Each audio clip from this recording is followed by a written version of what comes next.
For EP, climbing walls and handholds is our business, but that's really not why we're here. We're here to enrich people's lives and introduce climbing to the world.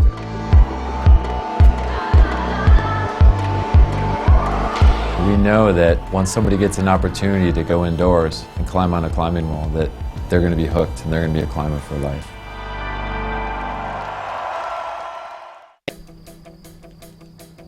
Hello and welcome to Grindelwald in Switzerland. We are getting things ready because it is finals time here on the third IFSC World Cup of 2014.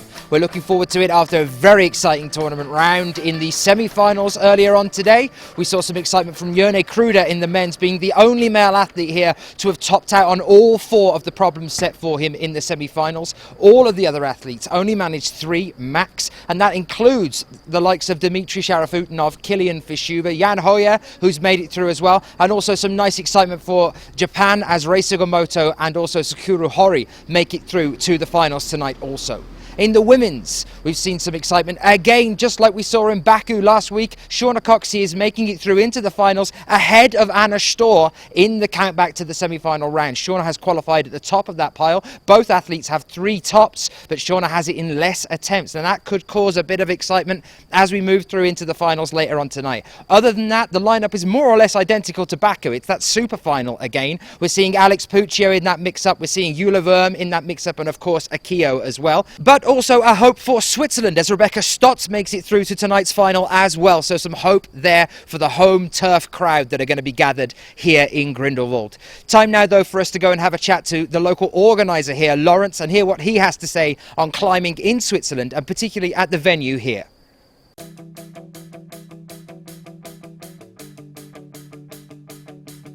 Definitely very nice playing in the top league again.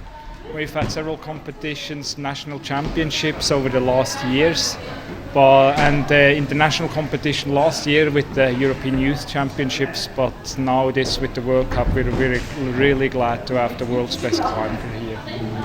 And you've got quite a lot coming up this year as well. After we finish here, you've got a lot coming up over the next few weekends. What are you looking forward to over the next couple of weeks? Well, for me personally, one of the highlights are the 110 kids between 6 and 10 years old on Wednesday afternoon, 21st of May, and they'll be bouldering for 2 hours here on the same walls as these competitors with a bit bigger holds, but with even a lot more fun than anyone else. It's great to see that you're encouraging the younger kids to get involved in the sport as well. Is that something that as a program you guys have tried to incorporate as much as possible? You're trying to encourage youth climbing in the country? Yeah, definitely. Maybe not so much in the country, but especially in the region. I think the boulder happening itself, the whole weeks and weekends, they have now a bit of a reputation. It attracts a lot of people, it motivates a lot of people, and I think if we can bring it to the younger generation as well and give them an insight into the sport, then I hope that some strong climber may climb in the future in the World Cup as well. How popular is it as a sport here? Obviously you have a reputation and a history as a nation for being very much involved in alpine sports, but climbing itself, how well is it received here in Switzerland?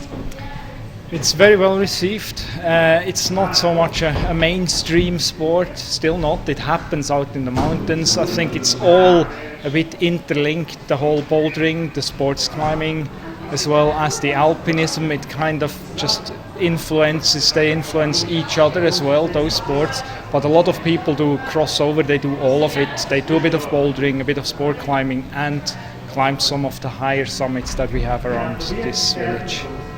Is it a growing thing? Do you think that it's starting to gather more following in recent years? I would definitely say it's a growing thing. It's getting bigger and bigger. The whole outdoor thing now is very big. Everyone who can on a nice weekend or weekday will go out into the mountains. Even if it's for walking or for climbing, it doesn't matter. But people are going out a lot more into the outdoors. To go from outside into inside again for a moment, what are your specific responsibilities as an event organizer here? What are the things that you're looking for? What are you hoping for from this competition? What are your roles? I would hope that the competition goes very smooth for all the competitors, that they have a big enough warm-up area that they have a big enough isolation zone, and they don't. It should be smooth for them. The biggest difference, we're safe from the weather in here. The negative point, we don't have the beautiful background with the Eiger North face at the back of the walls. So your job is basically to just make sure that everything runs smoothly. Exactly. I fill in the gaps. I run around the whole day, and just everyone's asking me if there's a question. They're usually phoning up or asking me. So I just, trying to fill as many gaps as possible and just make sure everything runs as smooth as possible. And finally, what are some of the big hopes for Switzerland at the moment? You've got a team here, a nice collective of athletes. For you, in terms of you've seen these athletes develop over the past few years, who are the big names that you're going to be watching out for over the weekend? Well, I would hope that Petra Klingler in the females division will make the finals and maybe even make it onto the podium. For the men, I think it's maybe a little bit harder. Benny Blaser is getting stronger every year, so I'd hope that he gets through the semi-finals into the finals as well. Laura, thank you for talking to us. Thanks very much. Thank you for having me here.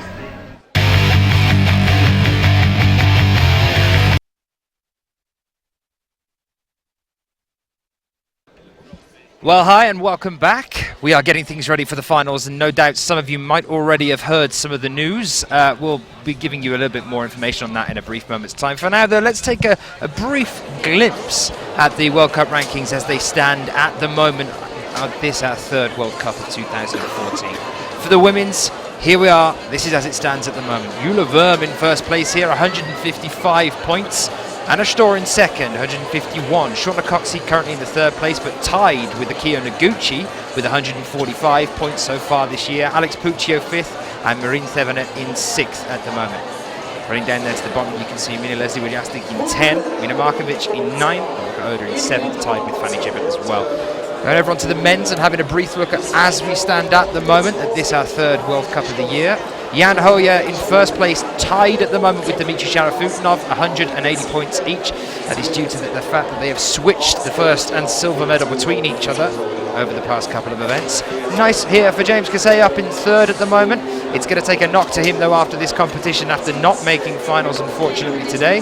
Jörg Verhoeven, another one that will take a knock after being disqualified, actually not making semi-finals, sorry, no disqualifications there, but not making the semis after yesterday's qualifying rounds, but he's in fourth at the moment with 89 points. Rustam Galmanov in fifth with 87, and Jeremy Bonda in sixth. There you can see from the bottom as well. Ronan Rugens in 10th, making a nice start to the season. Kilian Fischuber trying to pull his way back up there as well, in 9th at the moment, but we've got him coming up for the final in a few moments' time for you as well. Fuji Kogoro in 8th, and Guillaume Guérin-Mondé in 7th. Those are our top 10 male athletes at the moment in time. Now though, let's go over onto the start lists and talk through those athletes that have made it through into tonight's finals. Starting things off, I believe, with the women here. So Rebecca Stotz will be first to come out for us tonight, qualifying in 6th place. So she'll be the first athlete out onto the mats. Following her will be Alex Puccio, then Akio Noguchi, then Jule Worm, Anna Stor, and then finally Shauna Coxey, who is at present at the very top of the women's results round from the semi-finals earlier on today. Let's go over onto the men's now then and have a little bit of a chat about this one, and we'll finally start to fill you on a little bit of the drama that's happening here. There you can see that doesn't look quite right, does it? Because Jerne Kruder should be the last one out. But to discuss that with me at the moment, I'm going to welcome my co-commentator through this event here in Grindelwald, which will be, we have the pleasure of Sean McCall's company. How are you, Sean? I'm good. Thanks for inviting me over, Dan. So let's talk about this then. Jerne Kruder is out of the finals. Yeah, I heard that 10-15 minutes ago, and the reason is that he was late to the closing isolation. This posted time, I think the time was half an hour from some time until some time, and he showed up 6 minutes late. So you usually get a half an hour window to get back into isolation. It's a half an hour or an hour, but everyone knows that the technical meeting, the isolation, it closed at 4 o'clock. He showed up at 4:06 saying, I'm here for finals, and unfortunately it's against the rules, and he's now out of finals, so he will finish 6th place. So devastating for Jerne, considering, as I said at the very start as well, you know, he was coming through into this final at the very, very top. He was the only male athlete to have topped all 4 of the blocks yesterday. He was in a really good position to start this off, and 6 minutes have cost him have cost him 6th place. Yeah, Devastating. Absolutely devastating. Yeah, that's But like just, one of the reasons why I'm always 15 minutes early for race, so just in case. And It's one of the rules, yeah.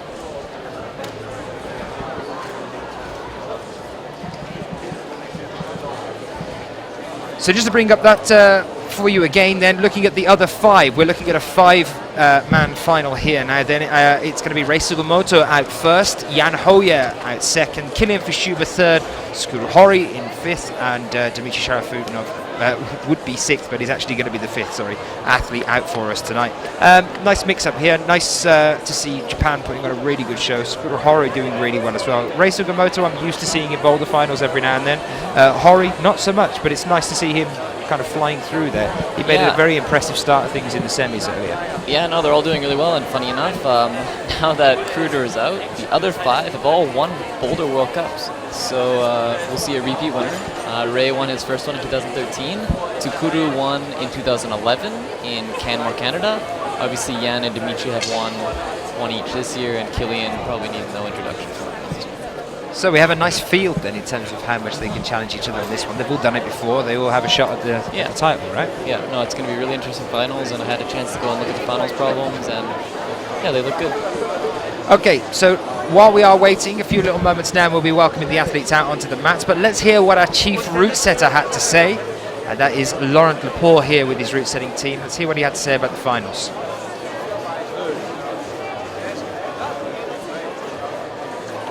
Hello, I'm Laurent Laporte. I'm the chief route setter here in Grindelwald. For me it's very nice because it's a long time I make route setters in Grindelwald. Like around 8 years ago we make the first in Grindelwald. And you have to know that in Grindelwald you have a tradition, and the tradition is to make some coordination and some new style. The final man is, I think, little is mysterious. We don't know what can happen. We see because we have one skate problem.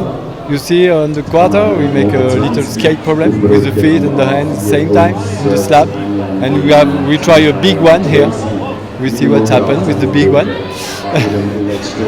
But sometimes they always find some new solution. It's very nice. And we have also one problem with very bad holes and very hard to understand. We see what they can do on the on this flat because this is hard. And for the men, we have also another coordination moves and a physical one, and a Swiss physical one. It's like you open a coffre-fort, we say in French. You know what is a coffre-fort? It was we put the money and you have to make like this. Open your body. And for the women, the final, it's not so coordination like semi-final. It's a little more classic, I think. We have for sure some jump. And some jump, but not on the start of the problem, but more in the end of the problem. Also for the climber, it's very hard. It's more hard to make a jump late in the problem than on the start. You cannot make so much try easy. You see. So we see what can happen in the style. You have a mountain with a little jump on the start. It's very nice. Another little coordination moves. Jump on the start and after volume. And the last one, I think it's more physical. Yeah, we need a physical one. You see the girl, they like more American style, like the number 4, B4 today for the girl. They like the style. Is there a difference to setting for finals to the qualification and semi-final format? Because you know that it's 4+ minutes and you know they're going to take more time, less attempts, think about it more. Do you change the way you set at all? Yeah, maybe we're looking more for the show. Final must be very nice for the show, and sometimes the result is not so different. You see, they are a lot of the same level, I think, And if you're looking just for the result, you can make something sometimes not very interesting. Also, we are looking for the show, and sometimes we take the risk. They don't do the problem just because it's mysterious. Not exactly, not always hard problem. It's more crazy and more show problem. Looking forward to it. Thank you, Laurent. Thank you.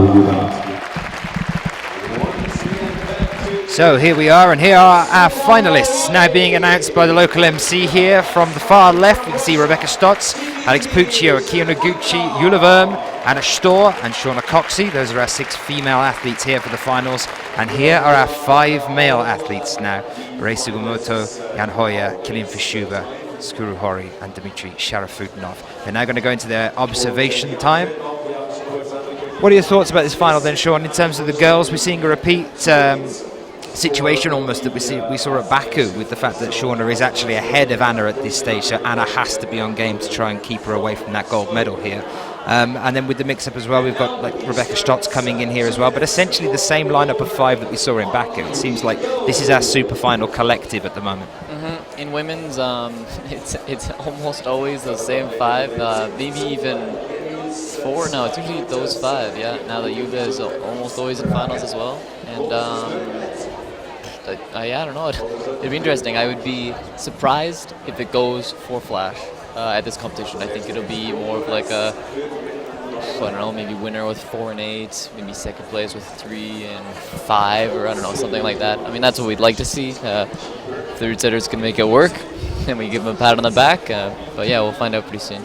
Well, we saw a pretty intense semi-final round. I think that was probably due to the fact that the qualifications was 2 separate groups. So the fact that you then have to, as a route setter, be thinking, right, I've got to make the semi-finals a really tough round. So in terms of the finals now, after they've already had a tough semi-finals earlier on, you think these guys are going to be feeling tired now, or pretty much raring to go? They've had a nice gap in between. I don't know, actually. It'll be interesting. Like I said, at the end of the semifinal round, a lot of them were jumps for the women, and that was one of the big reasons why there weren't even a lot of tops. I know that that third one, I think there was how many? There was 3 girls, I think. It was Eula, Shauna, and Anna that did the jump. Oh, and Rebecca, right, at the very early stage. But it was that first boulder in semifinals that people really couldn't do, and it didn't seem like it was a power problem. It seemed more of like it was just that high right-hand sloper, and they didn't know what to do with their feet. They were just sliding off. I mean, I saw Alex trying to bump, and just slide off the sloper. So it wasn't like they were losing power on it. It was just like they couldn't get their left foot up because they'd fall. They couldn't get their right foot up because they would fall to the left, and it just looked a little bit awkward. So I hope they have lots of energy, and I hope they can really pull it out in finals here. For the men's as well, I was speaking to Andrzej about from Poland about this M3 during the semi-finals as well. This one we had to kind of get yourself into. There was 2 ways of doing it. It was getting up into the red hold on the side there and wedging yourself in the corner, or going low and getting to the matching on that one and then side mounting up into the corner. It was talking about the side of the wall here, that the panel itself, much like you can see the arete here on M4 where the black tape is, the panel itself wasn't actually gritted like the rest of the wall was, so it was really, really slippery. I think it was slippery like that. Do you think that was an intentional thing from the route setters, or do you think that was just, in terms of the organisers, that's just what they had to work with? I would probably say the latter, because I think the route setters saw that the wall was like that and said, oh, we have to make a boulder problem that goes into that corner because it's going to throw them off. Right. That's my guess. The route setters were well aware and thought we're just going to try and work on it this way, because it definitely gave an advantage to anyone that side mantled, as opposed to anyone that went for it in the corner by trying to do it that way, because it was just, they were just slipping off every single time. Usually I imagine it as just blank walls. The route setters come in, they got all their holes, they got all their volumes, and their minds just start to work. And they're like, okay, we're going to put a volume there. And then they probably got in here and saw that wall. They're like, well, there's no texture. Well, obviously we're going to use it for something. Probably a mantle, something squishy, something into smear guns. Well, it definitely made for an exciting semi-finals. We had a nice spread of results as well. So these guys, even at this stage as well, even if we take out Yerne at this stage, we have no ties as we go through the the top 5 male athletes that are going to be here. Dimitri is now the leader of that pack with 3 tops in 4 attempts, 4 bonuses in 6. Hori then in second at the moment, 3 bonuses in 7, 4 bonuses in 3 tops in 7, 4 bonuses in 6. Killian then in third place at the moment after the semis with 3 tops in 7 in the semis and 4 bonuses in 7.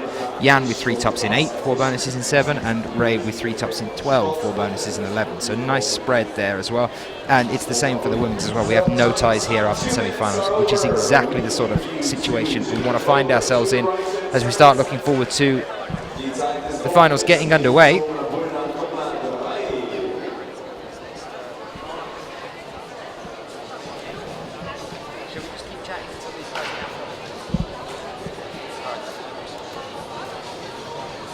So looking at what we're having to deal with here at the finals, what are you thinking of these blocks that we're looking at now, Sean? Well, now that we're at M3, well, you guys missed, I guess, 1 and 2, but funny enough, this Finals 3 looks very similar to the Semifinals 3. You start the boulder, you do a move up with your left hand, and the move revolves around, it's kind of you start the boulder, you jump, you have to get your left hand up onto that sloper, and your feet have to tag up the wall to stop your momentum. From there, you have to grab, and it's the same hold that was on the slab in their semifinal, just a different color. They have to grab that, mantle straight up the corner, and then reach the final hold. So I was actually a little bit confused when I saw the boulder because it was so similar to the semifinal. It's still on a different part of the wall, and it uses a different jump. But it's the same move. It's you start, you go up with your left hand, you match it, you go over to actually the same hold, and then you mantle straight up. So I imagine that the people that did it in semifinals will do it the exact same way, and I will also imagine they would take about the same amount of tries, but I don't know. Okay, so and then the women's here, similar setup on this female one. Women's? Yeah, the female 3 looks like the hardest part is getting off that pink feature midway through, and then the last move looked like it was kind of a gimme. So time will tell. I have to eat my own words, but I thought once you got matched on that little dish before the end that you were going to do the boulder. Okay, so as you can see, quite a crowd gathered here. They are further back, so it looks like it's relatively empty near the wall, but it's not. They're all just sitting on these plinths behind us, and it's getting quite busy now as we get ready for these guys to go back into ISO in a few moments' time and get ready to come out. This section we often see, and we always talk about the fact that these guys are always getting involved and chatting to each other, regardless of nationalities, regardless of what they're thinking, and in terms of trying to keep it, their own secrets to themselves. That doesn't seem to exist in climbing. It seems to be a very, very much a social activity, even at a final of a World Cup. We're now seeing Anna next to Akio, speaking to Eula and everybody else. They're all going around together, discussing things when they're actually all trying to beat each other in the finals. Mm-hmm. It's a very unique sport like that, and I absolutely love it. And I think a big part of it is that it is such a friendly sport. You are climbing with your friends, and then at the end of the day, yeah, you have to climb the boulders, but you don't want to, at the same time that you're going and talking and giving the other people beta, at the same time you're hoping that the one time where you miss something, and someone says like, oh, by the way, there's a foot out here, you're like, oh man, thank you. Next time I'm gonna point out that hold, and you're gonna thank me. So it's kind of yeah, you understand. And you do talk in the ISO as well, right? Yeah, and we talk back in ISO. Usually we can memorize all the boulders. We go back into ISO, and then if there's anything kind of a little bit confusing, then we can go over it in our heads. And then if there's anything really confusing, then we just say that, okay, well, when we come out for that attempt, we'll just take a look at that really quickly for maybe 10-15 seconds, and then give our first attempt.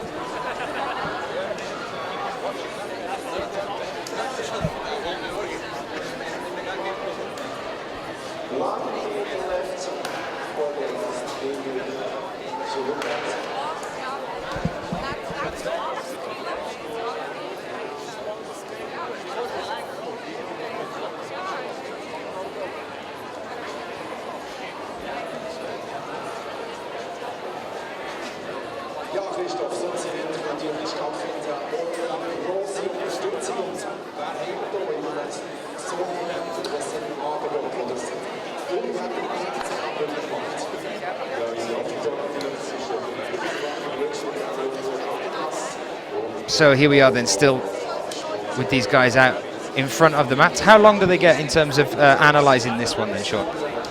I think it's still 2 minutes per boulder, and then well, maybe a 30-second transition period in between boulders. But yeah, 2 minutes per boulder. So. And the rules that you're told as an athlete when you're on the mat, in terms of what you can and cannot do. These are actually a little bit confusing because there's actually quite a bit of black tape, and that was just because the start of the ones are a little bit close. But back on, I actually can't see the number from here, so I'll have to tell you when they start the boulders. But as soon as we start the boulders and we see it a little bit closer, I can give you a little bit more of an idea of where there is black tape, so that you guys don't think, oh, why don't they stand out in that corner? And I know that on either men's 1 or 2, the first volume has black tape on the whole underside of it. So remind me of that if I forget, Dan, but they cannot grab it as an undercling. So it's actually really key. Which you can see it from here. It's the green volume over there. I So can see it. when we get to that boulder, I'll explain to you guys, but that's why they there. won't be grabbing it underneath, and they might kind of jump on it and then have to jump straight up, or they might just be able to kind of perch on it and start like that.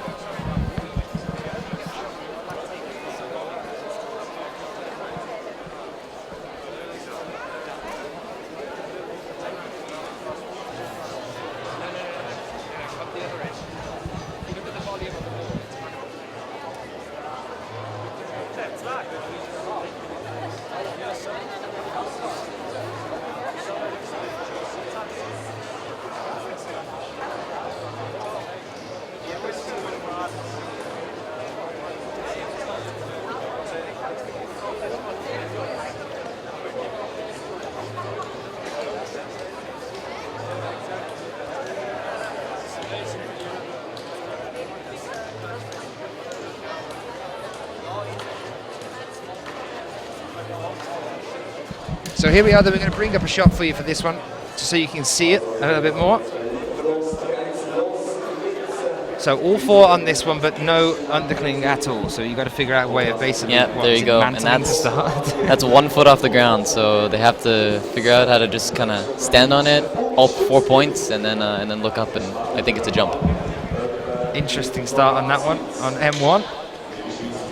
Right, so while we are waiting, these athletes have now gone back into isolation. They get some time to get ready, prepare themselves before they bring the first of them out onto the mats for their first attempts. While that's happening, let's have a catch-up like we've had before at some of the other events so far this year. We've had a chat to both Sean, who is currently with me, and also Jorg, about tips for you guys back at home if you are a shorter or a taller climber. Here's what they had to say.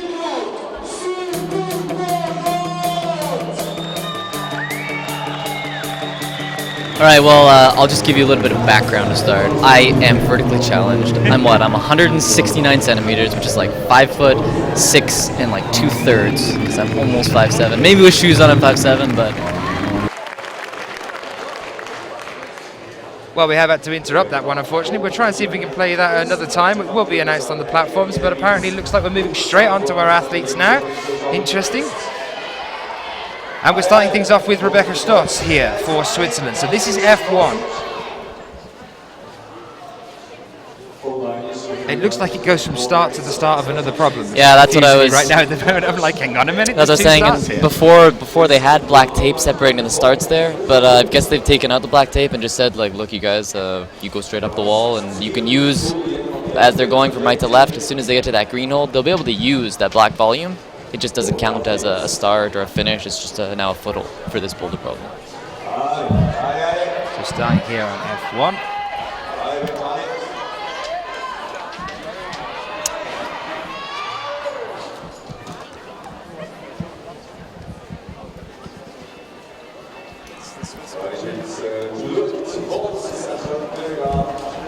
Also worth noting is I think the reason that Rebecca is going to be climbing by herself is because there's only going to be 5 men in finals, which I think they'll start sending out the men and women together starting at the 5th place.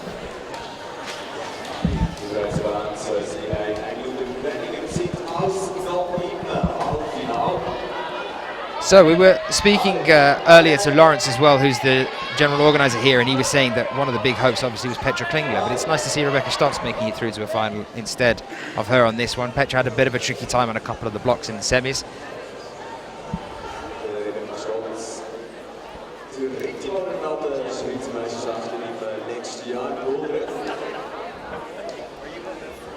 And here we see isolation as well. This is what it's like behind the wall whilst Rebecca's down on the ground at the moment. Got a camera into the back for you. There's Jan and Ray still chatting, you see. Back there, Dimitri looking somber.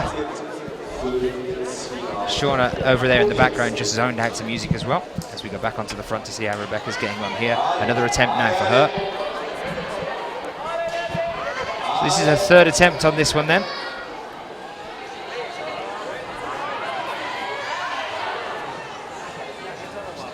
What's she doing wrong here then, Sean? Is there any way, does she need to send out a foot to stop this swing across, do you think, onto that other star hold? It's hard for me to guess here just because I don't know exactly the size of the holds, but maybe she could let go of her right hand to put it closer to the hold just before jumping. But I think that she just needs to find the sweet spot on that green hold and maybe swing her foot out hard with her right foot to kind of tag up the volume to stop her momentum.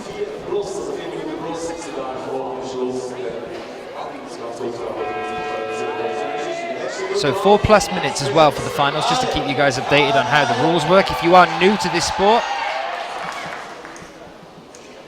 it's hard too because I see her left hand is popping just before she falls, and I think that's why you wanted to have it on the pinch on the sloper instead of crimping that little foothold. Yeah. But she thinks that the crimp is better, and maybe it is for her, so she feels more confident trying it like that. and just to keep you updated on that one then, so it is a 4+ minute basis that we work with in the finals. It's 5 minutes for the semi-finals and for the qualies, but here it's a 4+ minute basis, meaning the athletes have 4 minutes to start with, and if they are off the ground once that 4 minutes timer has run out, they are allowed to continue on that last attempt of the problem.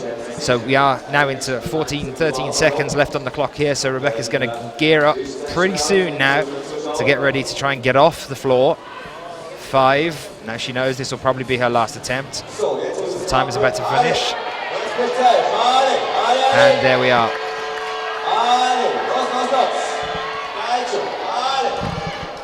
And unfortunately not so for Rebecca. Starts down on the ground there, good effort.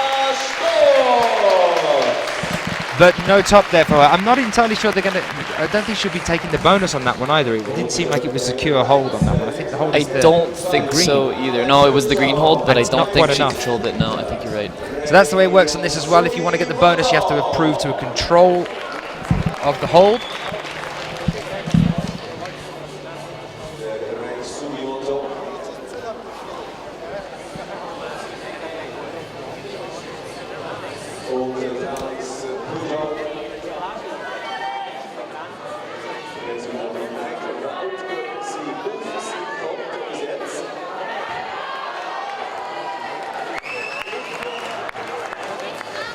You can see at the bottom screen then, in the bottom left, Alex Puccio, 24 years old from McKinney in USA, but she's lived quite all over the place over the past few years.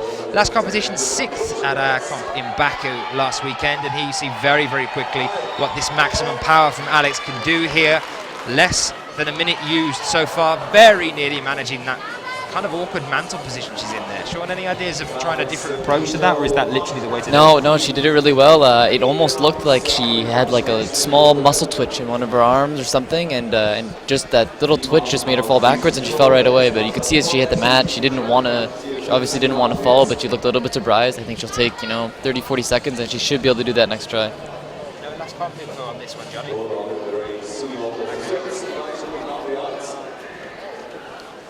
Here's the funny start. Sigamoto here as well, 22 years old from Sapporo. So this is the first glimpse that we've really had of M1. I mean, we saw that undershot, so how to start, as it were. This awkward. Yeah, that's a pretty cool start. Yeah, he's still undercling a little bit on the left side, but it's really you just tag it up and then you jump. So with the mandatory 4 pieces of tape now for a starting position, that's as close to a running jump as you're going to get. Are we missing the run and jumps? Do we like run and jumps? Are you missing them being incorporated into the bouldering? I liked doing the run and jumps. It pained me when there'd be like a run and jump with 3 pieces of tape, and then there'd be 4 technicals around it, and then half an hour of just appeals and nothing. No one really knew what was going on, and obviously the judges knew what they were doing, but it was just kind of a pain. And here we go. Oh, and the foot. So close there for Alex, the left foot just dinging out. I hope she has. As you can see, she knows it too. I think it's actually really hard on her neck, on her shoulder, pushing up off that sloper. But I think she'll wait till her time almost runs out and give it one more try. you don't think there's any other way of managing this one, of maybe relying a little bit more on the green? I think to the right a little bit more? I think she's doing it right. I mean, the footholds she has that one foothold, so maybe even move to the left more so that she's over her foot. But no, I think she's doing it correctly. So Ray, with many attempts here, just popping and popping and popping until he can try and get his hand onto the Jiu-Jitsu and lock that down a little bit. Oh, not bad. Very, very nearly. There is literally nothing there other than that volume, right, Sean? That's right. It's just that volume. I mean, it's textured, but the wall, as you can see, is a tiny bit overhanging. So it's he very, very nearly had it. It's just, it's a matter of, I think, at the moment, it's like just a matter of trying to catch it. But then, he got what it. do you do from there? We go. Okay, so it's a quick transition again. Then up to the right here. You could even see when he started it, he just looked so much more comfortable having all 4 points on there. And trying to get a knee inside there. That's going to be really tough on some of the taller climbers as well. The point of moving up from that point in the Jiu-Jitsu. Alex's foot Is there a possibility of a again. lean out there at all? Sorry, what was that, Dan? Is there a lean out there that they can use? There is. I'm thinking for the taller athletes, for the fact that it is just the Jiu-Jitsu on the wall. There's nothing else for them to. They're going to have to really try and compress themselves, not compression moves, but actually condense their body to get up and use. But there is a chance that because they're taller, they'll be able to almost keep their feet on There we as go. they get to it. Ray's doing there it you now. go. Yeah, He's stemming into that wall, so that's going what, up into the that's what I was corner. thinking. Yeah, I think that's how you have to do it. And that now, the taller athletes are going to be. Gets the top, a time out. Very, And very he's nicely like, done by he knows it. Sumoto there. Many attempts for managing to get there in the end. Mastering the beater on that one. So yeah, you can see they're using the lean out there on that one, the black tape. Here's Alex's last try. She's got to push up her right hand and put her right foot on the green Keep hold. fighting. The clock has finished up now. Doesn't look comfortable on that left foot again. Nope. Now you can see on F1 there is black tape all the way up the side, so there's no other real way of moving on that one. She does look, she keeps grabbing that shoulder. I'm hoping she hasn't twinged anything here. Okay, another rotation of the two athletes. Exciting already from the very start on this one. Jan Hoyer next up for us then. This is what I mean about some of the taller athletes. Interesting difference in the start here to Ray. Yeah, and Jan is going straight for the lean out, trying to do it a little bit more static, I suppose, than Ray. A lot heavier than Ray as well. Incredible amount of finger strength, but now trying it Ray's way as well. That's going to be a really tough move to catch.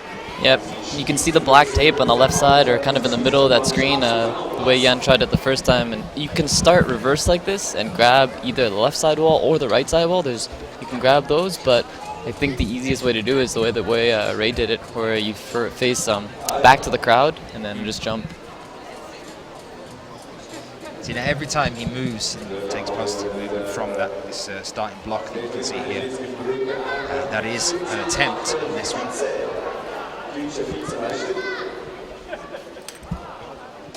There you go.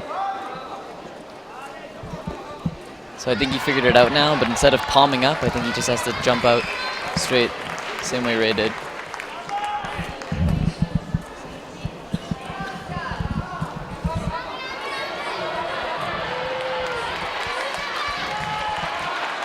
Keo looking good here. Same positioning as Alex as we saw earlier.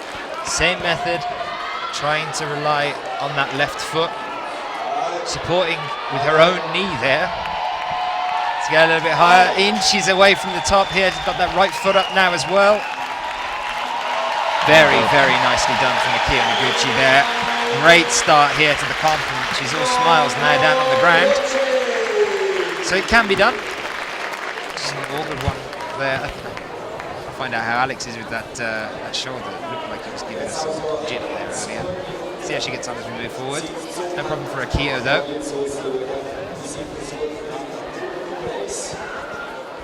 The way Akio also solved it, that was slightly different than Alex was. When she was palming down on that green, she had her thumb facing up, whereas Alex had both of her thumbs facing down, which means that she couldn't push as far to the left to get her right foot up. And that's maybe why I was a little bit sore on her shoulder, because if you have your thumb up, you can push a little bit more to the left.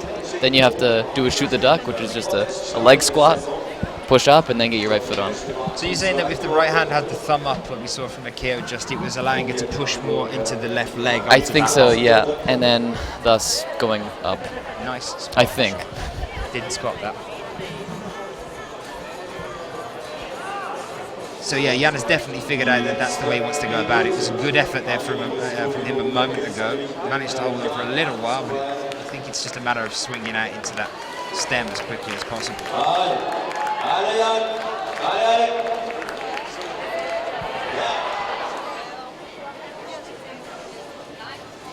It's funny too, because even watching him, it's debatable on whether his foot gets on while his hands are still touching the hole.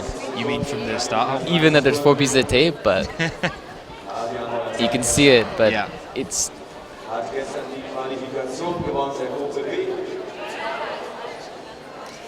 Just like in Baku, Jan's trying the multiple attempts. I think he did one in 14 attempts in Baku. I'm thinking even if he gets this one, the attempts are going to be a big problem for him later on. And he's so close. He's just trying to beast it out by the look of things. Just squeeze there. You think that's capable to hold though? Ray didn't like it. I think he is. Maybe he'll do it on the last attempt, just like Ray. When one more. Time gone, unfortunately, for Jan. So no top there on that one. I think for that one, for the guys, it's got to be just quickly finding another hole, as in by stemming out, or because just relying your entire body weight on that pinch. There's not really enough of a pinch there because it's curved underneath on that jiu-jitsu. Yeah, no, it's definitely not a good hold. There's no screw in. It's just the pinch, and so if you jump not hard enough, you won't reach it. If you jump too hard, you'll have too much momentum. So that's why Jan was trying it. He knew it was just one of those really, really tiny momentum things that after 10 tries, maybe it just works once and you do it. Julia getting pretty easily to the bonus, and now we'll see which way she puts her thumb. She has thumb down, and will it work? We will find out. Okay, now this is what I meant by going more onto the green earlier from Alex. And if you go thumb down, that's all you have to do. You have to put your left foot on, and it should be okay, just like that. This is a really nice way of doing it. With So a this flash is just by ignoring that as a foothold entirely, relying solely on the green one to do a mantle. Slightly different beta, but that definitely works.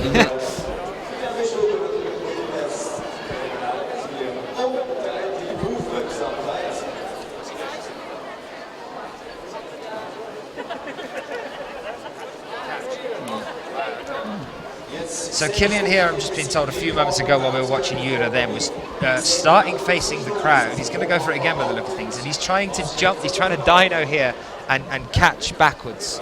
Yeah, that's what I understood. He's trying to catch it as an undercling. So he's just jumping straight up and catch it as an undercling instead of doing a 180. And then once he sticks it like that, he will have to figure out how to turn around, or maybe he can just throw his feet to the side, but he might switch up his beta now. Yeah, you can see he's looking over to the left-hand side again.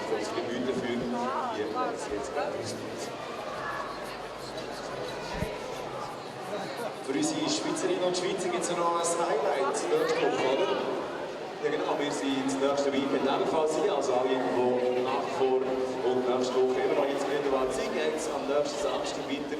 Einerseits mit den Junioren am Samstag und mit der Elite. So Killian's still trying to figure out the beta at the start of this one. He's had a bit of a weird start to 2014. I've said it at every comp so far. I wasn't expecting to see him at the start of the year, or maybe even in the year at all, considering I knew how much he was trying to focus, or is, on the World Championships level. Yeah, I think it's going to be the same story that everyone will give you. It's that it's so far, it's in August, that even these few comps you can set as a gauge. So he's doing really well in the comps, but if he would have done poorly, with whatever that is, 10 or 20th, he'd have a few months to go back to the training board and train for the World Championships. And then if he's climbing really well here, then he says, okay, great. And then he maybe only does like a month of training before World Championships because he already knows he's in really good shape. So it's kind of like treating it as like the season as a warm-up, basically. Yeah, it's a warm-up. It's good training. I mean, you have to do competitions to get better in competitions.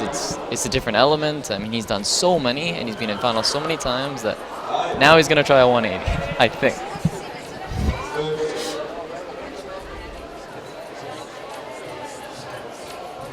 And I'm a bit surprised that he hasn't tried starting Facing the wall. Facing the wall. Yeah, no, that's what I was going to say. We haven't actually seen him start the other way round yet. And he knows, he can see it, he knows something's wrong, but believe me, it's really hard to do this in 4 minutes. And once you set your mind on something, and he set his mind on facing the crowd, it's really hard to say I might be doing it wrong. Say don't do that anymore. Yeah, it's not worth it. In 4 minutes, definitely. I mean,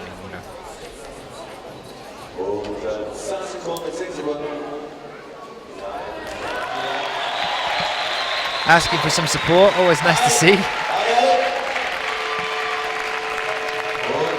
That's it, the clock has gone. And no, unfortunately not for Kilian Verschuber. So, okay, Rei Sugimoto suddenly an interesting position at the moment, despite the amount of attempts. Yeah, I don't think he'll get any zone, so...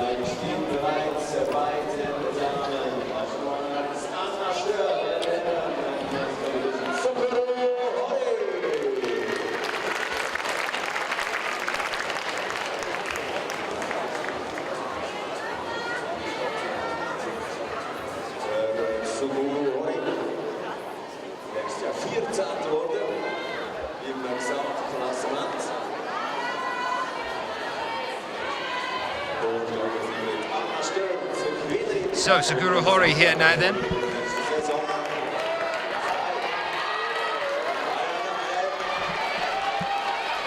Anna climbed so quickly through the beginning, and maybe even a little bit too quickly at the top there. As you see, she slipped backwards. Just lost that foot. You can see the wobble there. Yeah, she made it up there so quickly, and she for sure will do that boulder problem next time, next try.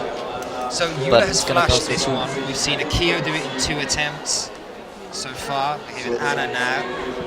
Rei has one top in 13 attempts so far for this beginning on M1, and 1 bonus in 11. So he managed to hold it on the 11th one, enough for them to give him control of it. But then had to take another 2 to top it out. So I think whatever happens, we saw Jan taking so many attempts at it. Kilian just did the same. Unless Dimitri comes out and does what he normally does, and just one finger catches it, goes up from there. Yeah, the 11th try for Rei was that time that he stuck the bonus and then tried to go straight up as a mantle, and then he looked out to the side, fell once, and then did it again on his 3rd after sticking it. Anna here though.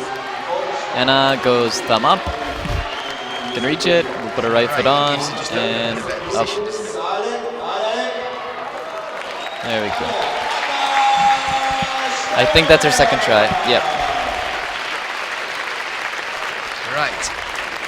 So it's still Eula then leading the pack at the moment with a flash so far. Anna now back behind. It's Kruder.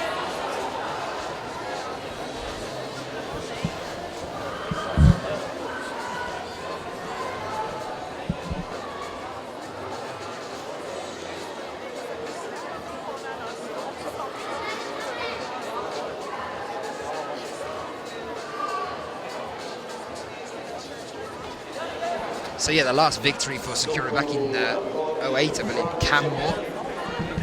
Gold medal there. Number 1 is best result once on the podium last year in China. Don't always see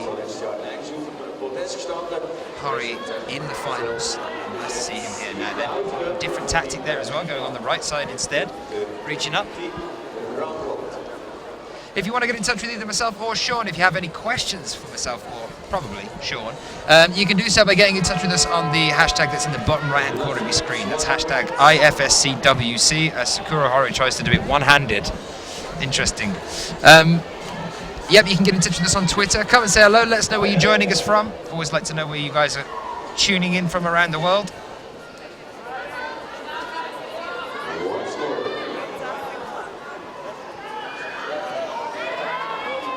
This whole thing about trying a different method and changing the beta halfway through. I was again speaking to Anders earlier on, saying that he felt like he could do M3, which is again the one with the snippet panel we were talking about earlier. Anders was talking to him earlier about this. and he was saying that he knew he could do it, but it was just the fact that he got stuck in the beta of trying to do it with the knee bar and moving up that side, whereas actually at one point he thought, shall I switch it, and then just kind of went, no, I need to stick with what I'm doing. So what is it like as an athlete when you're in that situation? Is it quite a strong-willed thing to do, to be able to say stop and change and do it? It is.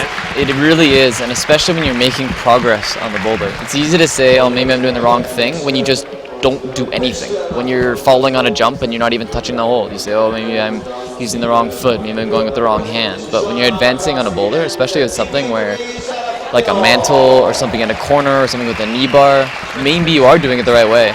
And you just need to pull a little bit harder or get your weights, I don't know, 3 centimeters to the left or something. So it's a really hard call, and especially they only have 4 minutes, and that's what makes these World Cup competitions so hard, is you have to be able to climb every individual boulder in 5 minutes. In this case, it's 4+ minutes all the time.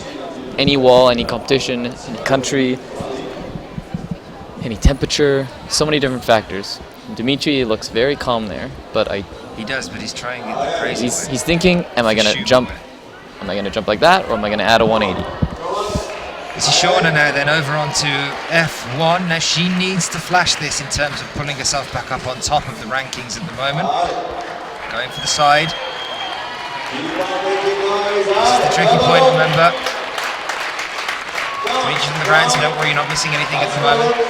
Shauna looking a little bit shaky here.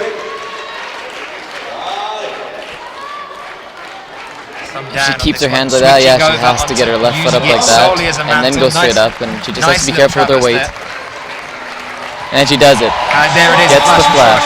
It's putting her back up on top of the rankings at the moment, back into first place, challenging Eula Berm, and ahead of Kyonaguchi and Anna Stor at this stage of the finals. So Dimitri switching it up a bit. Is he going to? No, he's going to go back and do it the other way. It looked like he was going to go for a different attempt. Very nice there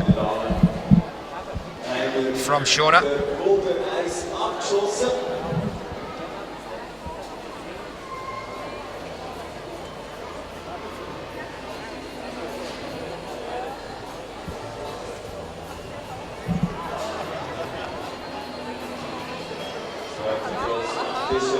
Lots of support coming in for all of the athletes here on the Twitter feed. You can get in touch with us by using the hashtag in the bottom right. Here again with another attempt for Dimitri. Trying to go a little bit more static now. I love that M1 is just basically a jiu-jitsu hold, and that's it. Lauren actually designed that hold as well. He's the chief route setter, so he's basically showcasing his own work here on M1. Look at concentration, but he's managed it a different way now. The crowd are liking it as well. It's basically just, where do you really go from here, Dimitri? What do you think he's going to do here? Even here, he's tall enough to reach it, which is really important. Should be able to come out of this really slowly, and if he doesn't fall here, he should be able to get to the top and get his feet to the corner. There you go, foot to the corner. Accuracy, beautiful beta, unbelievable from Dimitri Shafutov. Got to hold it though, Dimitri. Get up into the corner. He's got to get his right hand into a press. He's really fighting now. Awkward positioning here. And as Sean's just saying, he's got to get that right hand into a press and get away. He's got too much. Here we go. Here we go. Gets it. Oh, just misses. Right, okay, but he has 40 seconds here to get back into that position again. That was an unbelievable effort there from Dimitri. That's crazy too, because after watching Ray just run up the corner, I thought for sure he was going to do it as soon as he got his foot over there, but it looks like it's still really hard.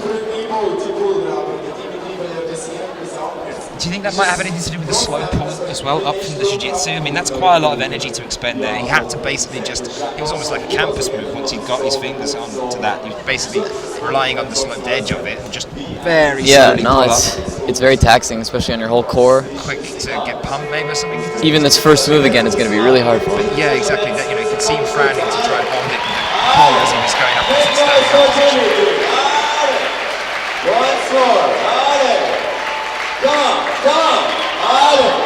Oh, not quite enough too tired. Next time. Yeah, he said too tired. He's going to be he's so frustrated with that. He's Ray at the moment, leading the pack. Yeah, after Boulder 1, Ray. Yep. So we are back over then now to solo climber for the event. It is Rebecca Stotz coming out. Over onto F2 then. Let's have a little look at this one, Sean, see what we think. That was incredible climbing from Dimitri. Hannah's just saying that on the Twitter feed here as well. Moika's saying, of course I was supporting Kruder, he's from my country, but now I'm just wanting to see some good and beautiful climbing. Terrible shame about Jone. Unfortunately just missed out on the isolation by 6 minutes here, which means he's unable to compete in the finals, and that was after leading the pack as well. Devastating. So Rebecca Stotz here, 21 years old, from Erdorf, came 8th at the last competition, the IFSC Climb World Cup in Logdragame in 2013. It's her last big good result for Rebecca.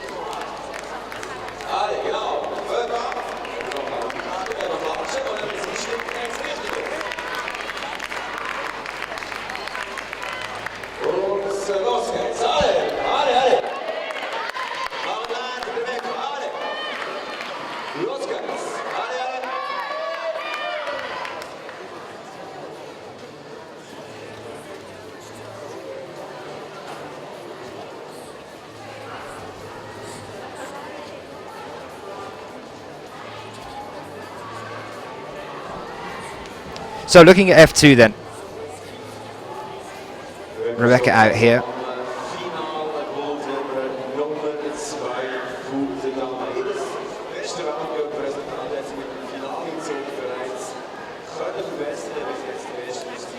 Interesting start.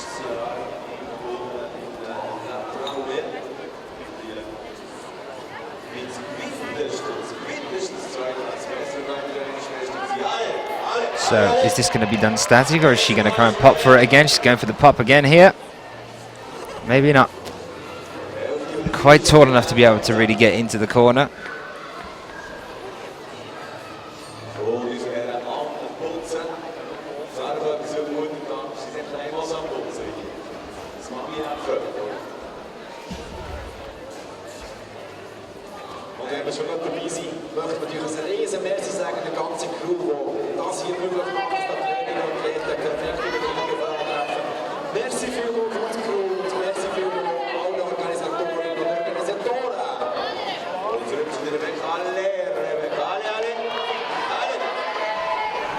They're trying a little bit more static now this time from Rebecca. And I've got this question coming in on the Twitter feed saying, what about the rule? What about the new rule? You need to move to the end of the hold, not just touch it. Talking about women's Boulder 1 that we've seen a little bit earlier. Sean, you were just chatting to me about the rulings on that one and about what it is exactly. And you're talking about control being the most important factor here, yeah? Yeah, the comment was, what about the new rule? You need to move on the end hold, not just touch it. The rule, I think, is you have to control the final hold with 2 hands. And so they can still put just a little hold like that just on the wall where you put 2 fingers on it, and that's control. And I think they're supposed to stay away from just a box because it's a little bit more contrived, I guess. So they're not supposed to put boxes or zones or for tops, but they can still put just a little hold, a little screw on that they can touch with both fingers, and then that's control. So hopefully that answers that question for you guys. Here we are with Rebecca with another attempt. Now she's tried it dynamic, she's also tried doing it static. She's a little bit short to try and make the move static. But basically, is it just what she's doing at the moment? It's just this pulling on here from the 4 starters. She's slapping up with the right hand here to feel a little bit more comfortable. Well, she was earlier, she's now not. She almost had it that time. It's basically just a dynamo to a double gas. Yeah, on her last try, she almost had it. And again, the only thing I could say is maybe just before she's jumping, you take off the right hand so it doesn't have to travel as far. But I'll see how the other girls do it. And it's just a really hard move. Just one of those ones where not only is it a jump, but you're jumping to 2 different holds. They're not the same holds; they're slightly different, and then you have to grab it in the right spot.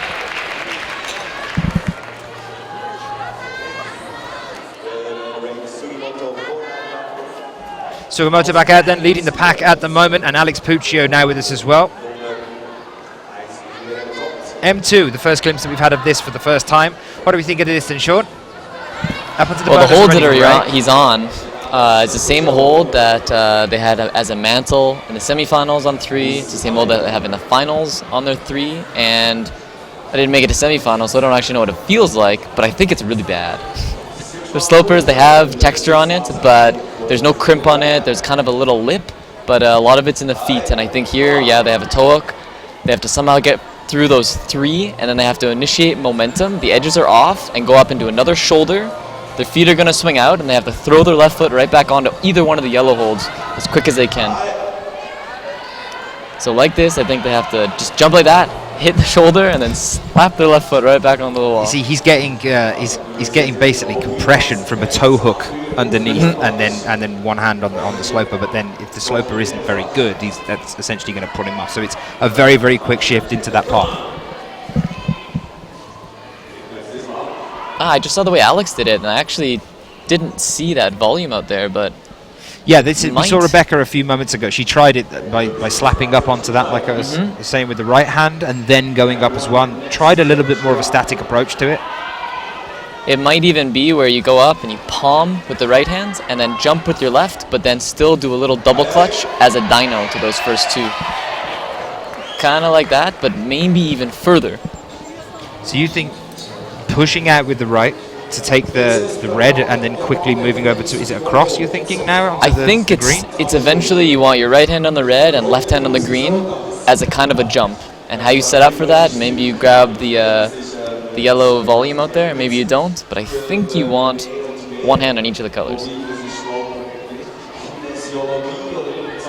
But left first to green, yeah? Like that, there you go. Basically as well. Sticks it perfectly.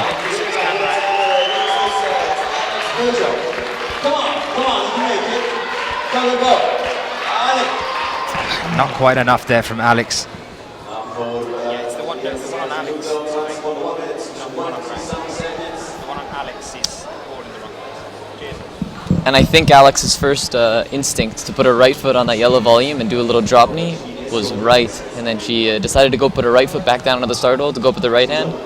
And I think she either missed it with her right hand or her foot slipped a little bit, but I think she's going to have to use that yellow feature out right as a foothold. So you're thinking as soon as you've made this bonus on the green, you want to then send your right foot back across to the yellow volume there, the plate, and then do a drop knee here? Yeah. So from here? Or from the next hold? It's from here. There you go. So she's stemming now with it. Right foot flag. And I think she's got it here. This is good. Wide pinch, but this isn't the problem for Alex. Got to get the foot up now, switch the positions. Over to the left. It's top. Not that positive. I was just about to say the same thing. I mean, does it look like you can get underneath it at all there? It looks like it's upside down. I think so it's quite juggy, but it's... I think it's a sloper. I think it's a slopey ball. Complete sloper? It's a sloper, like a palm. Tough top. But she knows how to do it now, so this will be their last attempts. So yeah, 5 seconds here on the clock, so this is going to be it. Rei Sugimoto going for another one, having real trouble. Alex straight back on the wall quickly. There it is. She's got to make this, and she doesn't. What an absolutely devastating thing to happen to you. I mean, so close, hand on the hold as well. Rei Sugimoto not managing it on M2 either. We're looking at a really, really tough set of blocks here. Yeah, I have no idea how to do the men's too. At least we have a nice tall competitor, so. Yeah. I think, Jan is going to be the tallest male, and I think it's going to be Tsukuru who's going to be the shortest. So it'll be interesting to see how they solve it differently. Okay, so we got our next 2 athletes out here now. Then Akira Noguchi was looking really, really good after that first block. 1 top in 2 attempts so far. Jan, unfortunately, no top there for him after M1. Here we are then with both of them starting on problem 2 now for you as well. Hopefully you guys are enjoying back at home, raring to go, getting more and more excited as we start to move through this set of blocks. They're a really unusual mix-up. I think the setting's been fantastic here.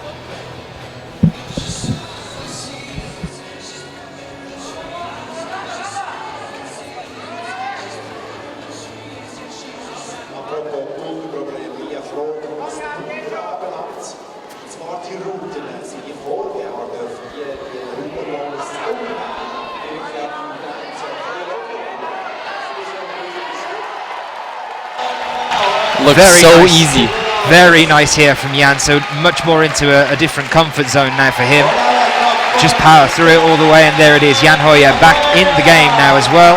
After men's problem 2, we saw Rei Sugimoto succeed on M1 and then fail on M2, and now we've seen Jan do the exact opposite, have trouble on the first one and manage to get to the top of M2. Was that a flash? I think that was a flash too, so it's going to put him in the lead, 1-1, and you can see when he did the move going out to that right black sloper up near the top that his body almost instantly stopped moving. His core totally tightened up, got his foot back on the yellow, and then went into the finish hold, and I think that's exactly what you need to do. Keo with this dyno then down on the ground there. You see the crowd behind her. The chalk in the lights. Looks kind of like she's on fire. She's not. It's okay.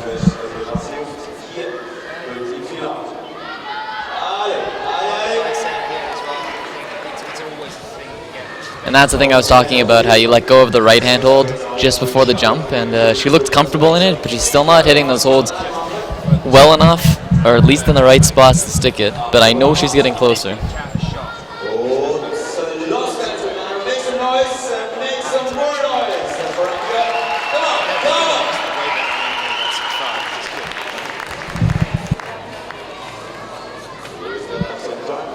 So support pouring in already for Jan Hoyer after that top there as well. Keo, 1 minute 25 still to work on this one.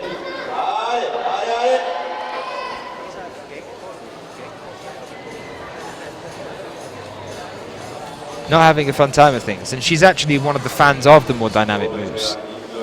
Pretty much a sole boulderer. She's going to start doing more lead this year, but in terms of being a boulder and doing dynamic things, this is all good. She's definitely it's a different dynamic, because whenever you watch her compared to like Anna, you can see that they do dynos differently, and it's hard to I don't know why it's different, but it almost seems like Akiyo's setting up for the jump, and you're like, maybe she's not going to make it, and she just barely makes it, but sticks it. I think Akiyo's a little bit more jolty, yeah, whereas and Anna I always seems to have be the impression fluid. that Anna, you're like, oh no, she's definitely going to stick or get to the hold, but I don't know if she'll stick it. So slightly different, but both incredibly strong. Well, number 1 and 2 after the end of last year on the Boulder rankings. Anna obviously with that incredible run, and Akiyo chasing her all the way throughout last year.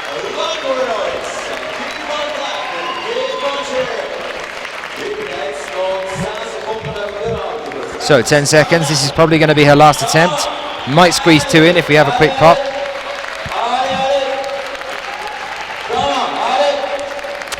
Not quite enough, and that is the timer unfortunately for Akiyo Noguchi, so no top there.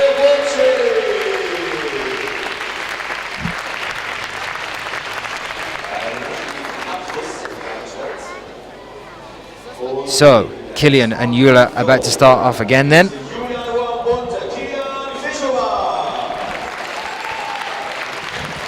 This kind of block, and Killian, you think this is kind of up his street? This is the sort of thing that he'll be okay with dealing with? I think he should be able to deal with it, and it's funny too, because I actually hate climbing boulders like this, and I'm going to blame it because I'm short, because it's hard because you're in the left foot toe hook. You have a left foot toe hook and you're up all the way into the bonus, and the boulder problem revolves around releasing the toe hook and making a move. So when you're tall like Jan, I'm going to say that he has an advantage because he's so much closer to the next hold. Like here, Killian is very extended. He has to release the toe hook and get all the way up. He might try to take out the toe hook, but you see how much more he had to swing? He still did the move. Yeah. But he was swung so much more than Jan, and I think this would be a flash. Just need the match. Matches it. Nice and secure. He's excited. Nice and secure. Now Jan really pulled up into that one, got on the undercling, and you could see the strain in him. Jumped and his body just stopped moving because he didn't have as much momentum. On his the legs first were one, flying. yeah, definitely. But regardless, yeah, both flashes.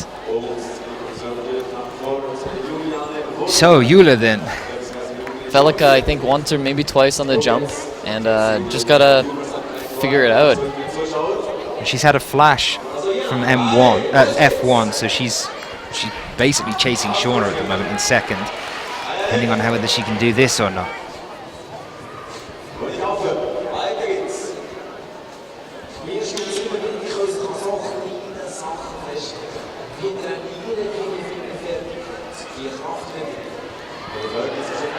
And she's got it this time. Left foot coming on, trying to get a bit more secure here on these two holds. She's going to send that right foot out in a moment, or is she going straight up first? Up with the right.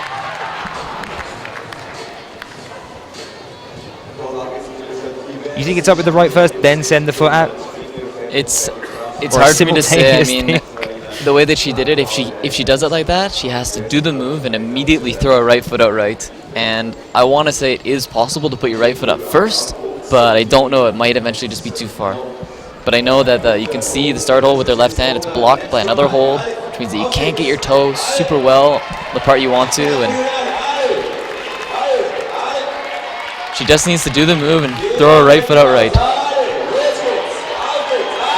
Like that. It's exactly like that.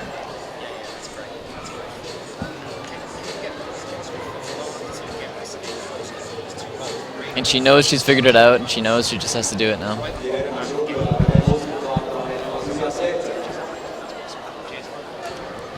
So here you can see the entirety of the problem now, from the start through to this bonus that you jump to start with, and then moving over. You've got that, and Eula asking for some support as well. Send it in online as well. She can use it. You can see the white hole just above it, and how to then strike a foot out onto the yellow block that you can see. Here you are, you can see it a bit closer up, Sean, on this one for the bonus as well. So this is what she has to work with on this one. A little bit of a better edge on the green, exactly where she's landed it now with the left hand, but the right, it's all about kind of getting in towards the middle section of these two, isn't it? There you go, she's It's so much almost more like a comfortable doing it that hand time. And it's going to be down to this last move, just like Alex. Right foot on the red, left foot on the red. 25 seconds. Left on the red, slow and steady, wins the race. Gets it. A little bit more secure. There it is, matching it on that one. Very impressive work there from Eula Verm. And she's excited. 12 seconds left on the clock there. Managing And to get a going top. back to Killian and Jan, I didn't actually see Jan's first attempt, but Jan did it on his second attempt. So we already have separation there, which means Killian is in the lead with a flash, and Jan is in second place with one top in two. Thank you for that info. And that puts Ray in third at the moment with that one top from earlier on. But Yeah, the one in 13. Attempts, Yeah. 13 attempts. Still the only guy that did it though. Let's see how we get on with the rest of them. Unfortunate for him to struggle with M2. Here we are then with Skuru, and here is Anna then for F2. Yeah, Anna, when she dynos to me, it's like she's definitely thought of where she's going once she's made the dyno. It seems like it just looks fluid. Like she's going to then move into that. Well, that didn't. But usually it looks like she's going to go into the next move, like she's thought through where she's going exactly from that point. Yep, I agree. Whereas Akio, it seems to be just sort of like get there. I'm sure Akio is thinking of the next one as well, but it seems to be more staged with Akio. Yeah. Whereas Anna seems to have already seen an entire through line. I think so, yeah. And I also think that Anna can just jump higher. Well, there's that as well. Yeah.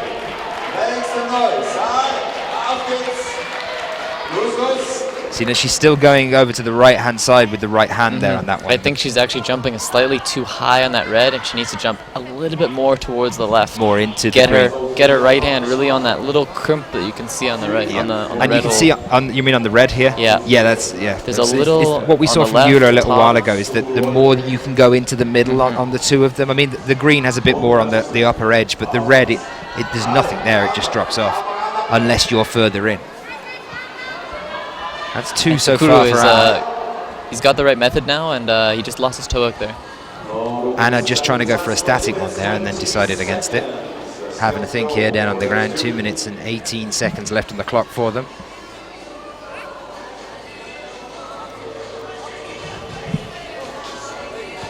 Shout out to Ian McKenzie, to Siobhan McClory, to Paul Briggs, to Justin Lee, James Reilly, Nina Sundag, all of you guys joining us here on the live feed. You can get in touch with us by using the hashtag IFSCWC. Let us know where you're joining us from, whether you're enjoying tonight's final here, the third of 2014. Anna with another attempt in a few moments' time.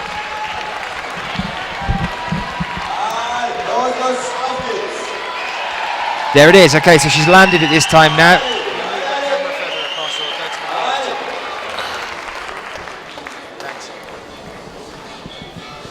So managed to jump there on, I think, 4th attempt, maybe 5th. That was a little the bit bonus. Funny too, and it's not funny, but to me it's funny, is that every girl that has done the jump has fallen once to even stick the white volume, and they always do it on the next try. So will she do it on the next try? I don't know, but they all fell, even after sticking the jump, on the next move. That's showing that there's not really much to go on the bonus holds here then. Oof. Can't quite hold that one either. 1 minute alarm goes here. This could be devastating for Anna Storr at this stage of the competition. She needs to keep popping out the tops here at this point, considering that she's got both Eula and Shauna hot on her tail.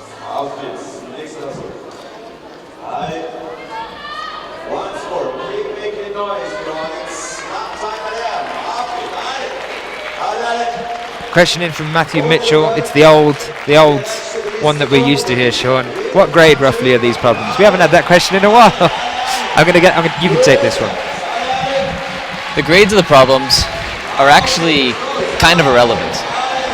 Back to what I always say, because they need to do it in 4 minutes, and they need to be able to do every one in the round. We'll explain more about that one in a moment, because Anna Storr's just started to do something exciting. This is looking good for her. She's got 6 seconds left on the clock. Looking secure at the moment, leaning into it. There it is with 2 seconds left to go. Anna Storr manages to secure a top on F2.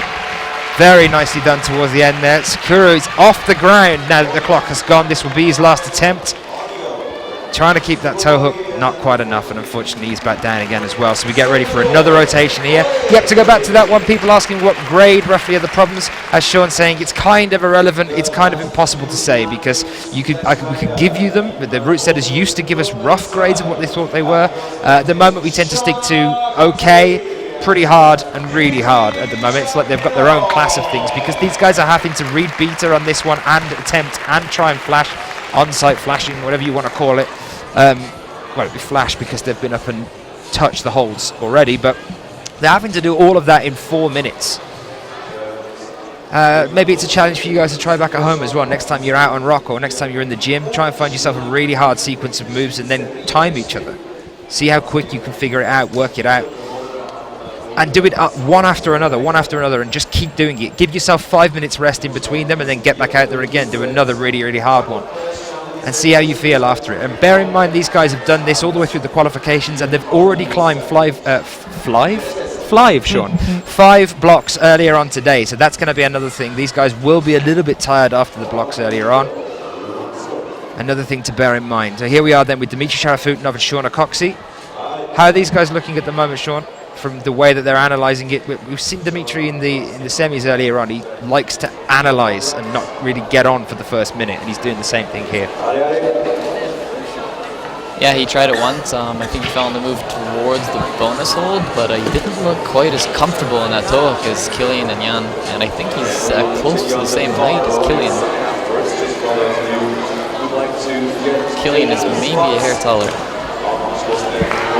And you can see he's much more comfortable than Kruder, who already to get the second yellow had a really hard time. So there you go, he sticks it, he's going to have to match it, bring his right hand back down, and then do the jump. Shauna just tried something crazy there as well. Tried to strike up, went static all the way up to the lean out there, and then went up with the left. Dimitri manages it first time by the look of things.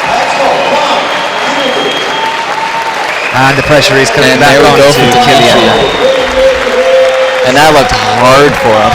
Out of the 3 people that did it, I would say he made that look the hardest. Well, he seems to have drained himself out on M1. That crazy attempt of that reaching up. He winced as soon as he went up on the static, and then going up the side, he seemed tired. He came back down again and was tired again. He's had maybe 20 minutes back in ISO. Yeah, the 20-minute rest really helps, especially in this final round. When you're used to doing 5 minutes, she sticks it. When you're used to having 5 minutes rest in the semifinals and the qualifiers, 20 minutes seems like an eternity back then. Shauna doesn't fall on the next transition from the bonus here. It's the first athlete that's done that. She's managed to get to this point, just don't rush it now, and this could be hers. She's got to get up with the left foot. Here it is, holding the pinch, 1 hand to the top, 2 hands to the top. Fantastic effort there from Shauna Coxey. This is looking very, very good for this young athlete from Runcorn in England.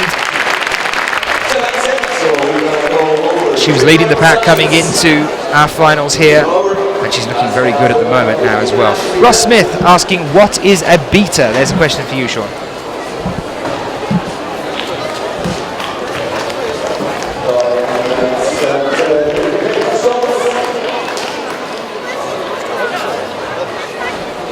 You got confused then, didn't you? It's my English accent, is that what it is? I was like, beta? Like a Beta? beater? Beta? What? Like a muscle top or something? And I was like, wait, where's this question? Oh, beta. Oh, wait, I just pronounced it different. B-E-T-A. I pronounce it beta.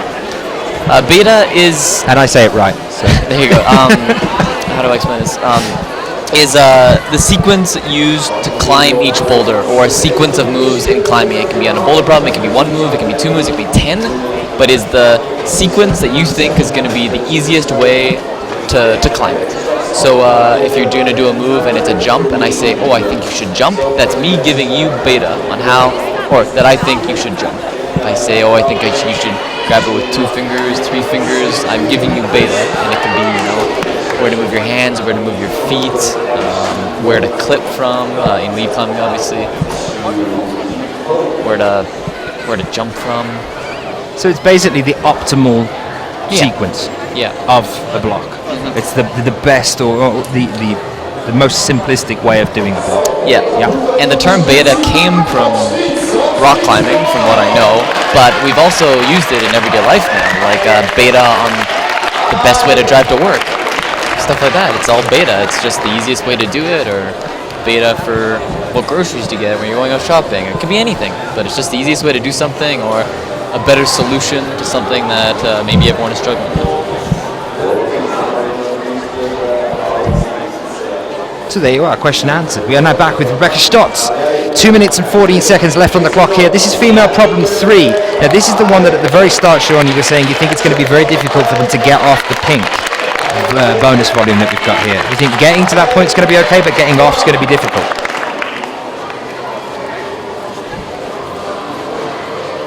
I think I've lost you into a world of Twitter, haven't I?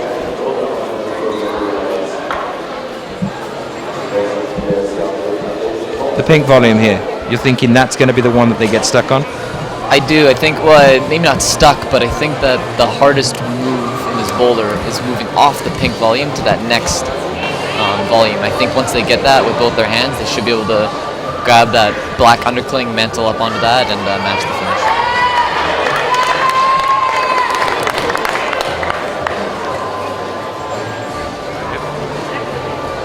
What about progression from the Jiu-Jitsu volume that we can see on here to that little hold that we've got at the very top, and then up to the top? I think so. Once you've caught that edge of the Jiu-Jitsu, how is the... Well, there's actually, right on the lip of that, there is actually a screw on as well, so it's even better than what the men had it on the first problem. When you cut off the pink, you're going to actually be really low on that, I call it the teardrop, but you're going to be really low on that, and then they're going to have to kind of palm it, push up, grab the next one as an undercling, and then get their feet up by their hands.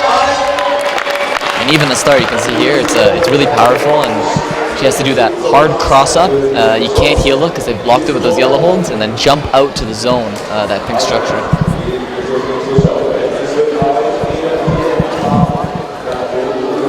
So the current standings for the moment are Shauna Coxey in first place with 2 tops in 6, 2 bonuses in 6. Eula Verm with 2 tops in 8, 2 bonuses in 5 in second place, and then Anna Storr in third with 2 tops in 9, 2 bonuses in 6. Akiya Noguchi in fourth place with 1 top in 2 attempts, 1 bonus in 2. Alex Puccio, 2 bonuses in 5 but no tops, and Rebecca Stotz at present in 6th with no tops and no bonuses at this stage. I'll go through the gents for you in a little while. That'll be the end of Rebecca's attempt on the third boulder problem, and it looks really hard. Tough ride here for Rebecca. Like I said, they use those yellow holds to block, so you can't heel look. And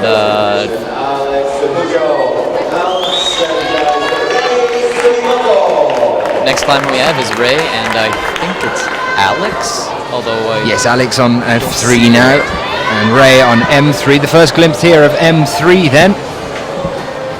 Oh, there she is. She's here. Now we have them both.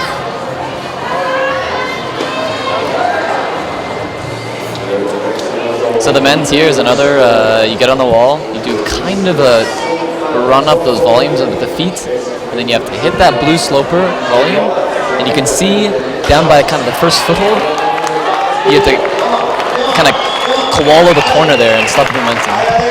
Alex just walks through the beginning of this boulder. Very, very quick up onto that pink volume now. Now she's gonna.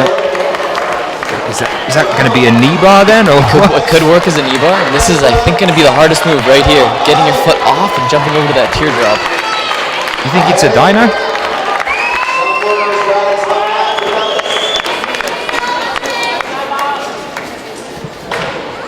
Do you think there's anything in, if you can and if you're flexible enough, getting your hand out to where your foot is? Yeah, you and could trying do that. to press And out on it's that way? actually, now that I look at it closer, where Alex had her foot, she could even put it closer to the wall, get a knee bar, and maybe even kind of reach backwards to grab the teardrop, even with the knee bar. Kind of a little bit contortion-y, but she could reach the next hold and then just take out her knee bar, because she could just hang on the next hold.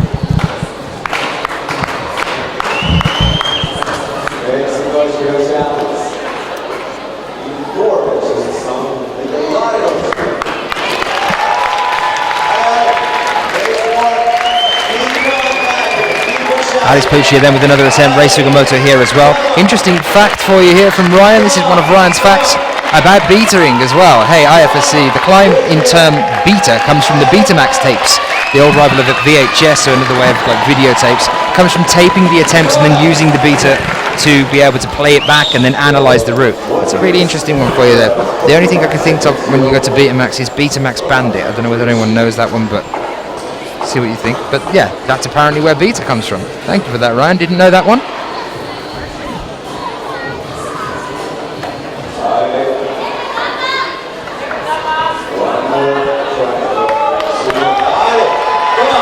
Ray really coming close to stopping that run up there.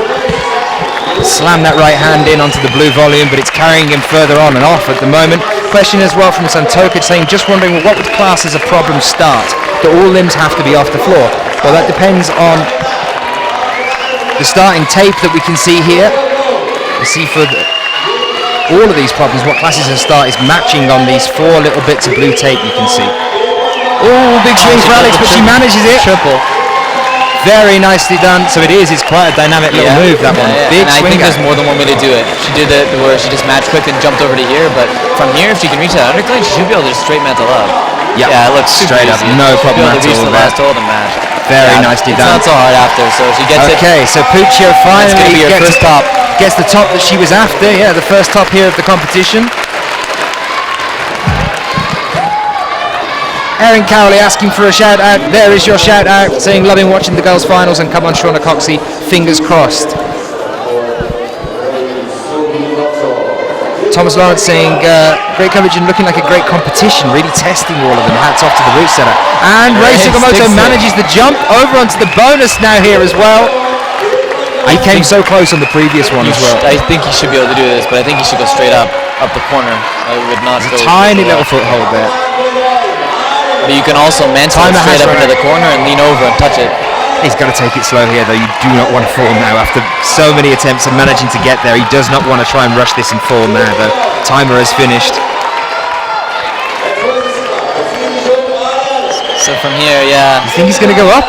I think it's safer. This is crazy. So from here, he's going to be above the top of the wall. And from here, he should be able to step on the top, again with his right foot like that, and slowly reach over and control the final hold. He's a bit nervous. He's nervous. Yeah, but look at the smile on his face. This is very awkward. From this move now, though. Just stay there, Ray. We'll carry on. We'll come back to you later. It's fine. And there is another way he can do it too, even from this position. He can turn and face his back towards the crowd, put his right foot on the pink hold. And he cannot use that top edge of the wall either. That top edge is not allowed. He's just really got to go for this. So close. I feel like I want to take a snapshot picture of that and make it like a statue picture. It looks like one of the old, with the bow and arrow, Greek gods things, the position he was in. Plenty of time, Ray. That was very close. 2 fingers on it as well.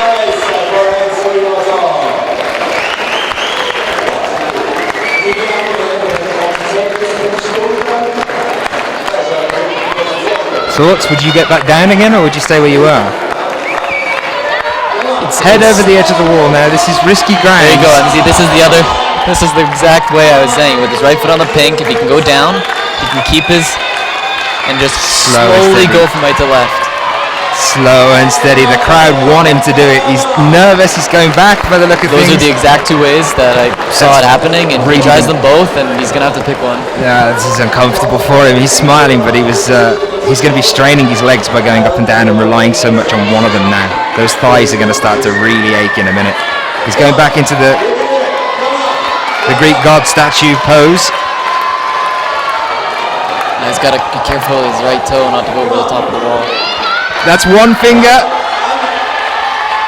I wouldn't say that's control yet, though. He's got to get the other one on there. Come on, Ray. So close. He's got to get that other hand in. And that should be good. There you go. The crowd are absolutely loving that.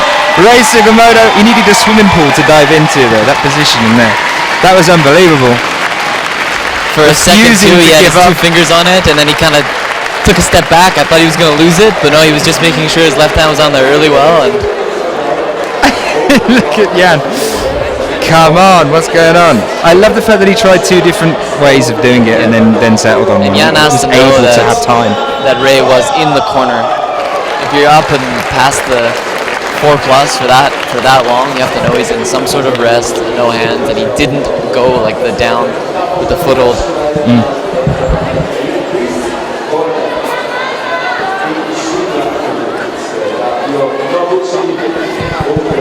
So, Akio and Jan out now then.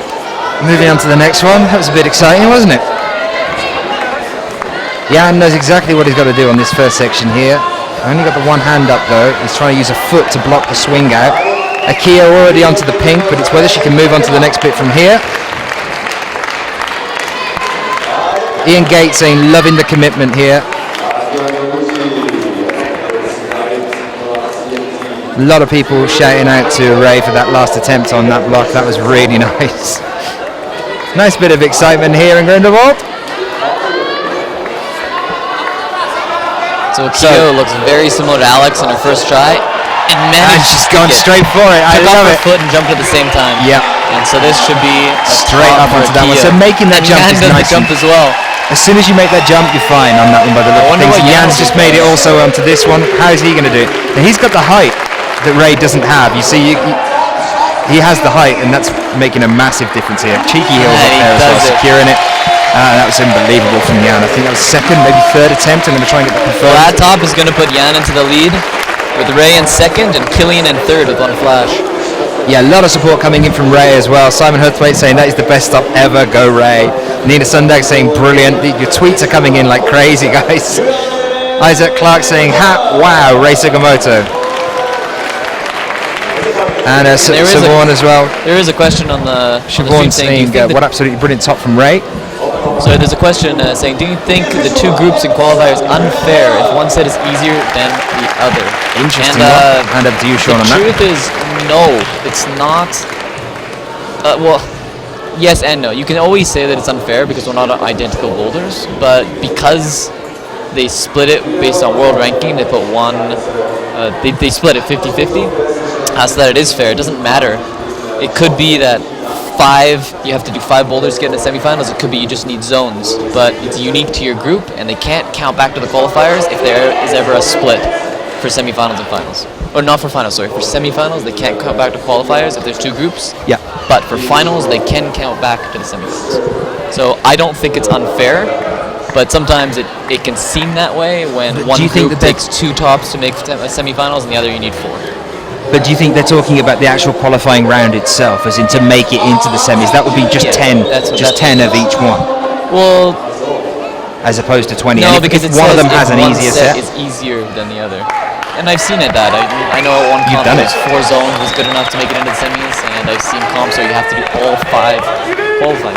Even and here, they do. One person did 4. They're very, very specific as a route setting team. You can see the kind of quality and the standard that they're setting here at the moment, and they do spend a lot of time discussing making them similar if there has to be 2 groups. Logistically for us here, if you've got 77 male athletes, you just got to split them into 2 groups so that you can do them at the same time. Otherwise, we would just be here for 2 days trying to get people through qualifiers. So it has to be done that way. In terms of mirroring it, you can sometimes get it that it's very, very close. Again, it was a conversation I was having earlier on in the semi-finals today. You can mirror it sometimes, but here, I mean, there's one slab wall.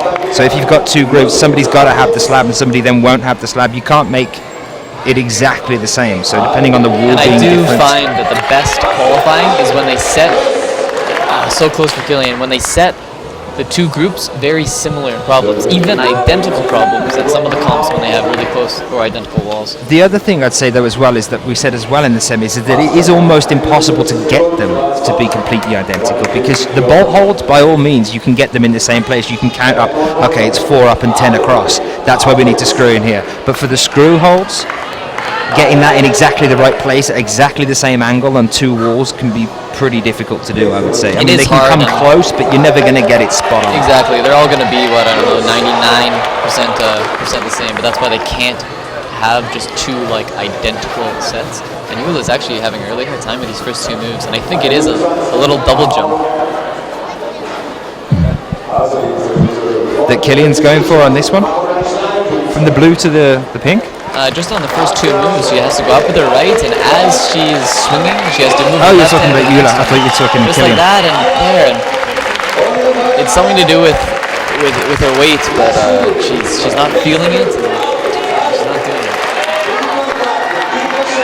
That's the minute alarm left now. Killian again trying to stop it here. He's now using the right arm to try and stop that swing out. Maybe not sending that foot up a little bit high enough to stop himself completely. We saw Jan using that method, predominantly leading with the foot and then starting to incorporate the right hand in stopping that swing over.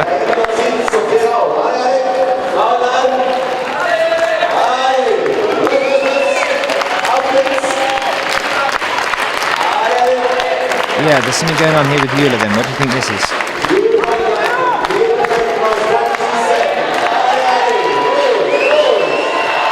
Killian has done it with no feet, just swinging about there. Here we are, we make the bonus then.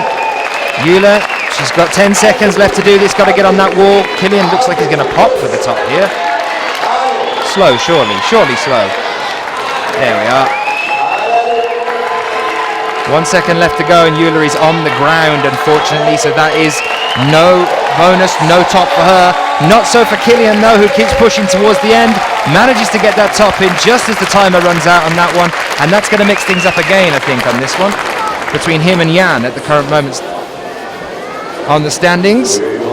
While Dan's looking to see the standings for the top three, I think it will be Jan and Killian. Yeah, it's Jan still in first at the moment, Killian second. With Ray in third. And there was a question on the stream that also said, just wondering what we class as a problem start. Well, there's 4 pieces of blue tape on the wall, and one limb has to be on each piece of tape, and then you can start.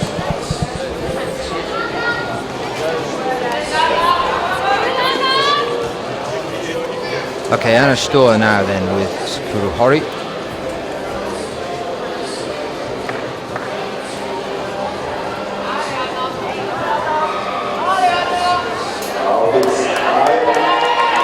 Anna straight up here, now moving over onto the bonus. No issue whatsoever with the beginning of female problem 3.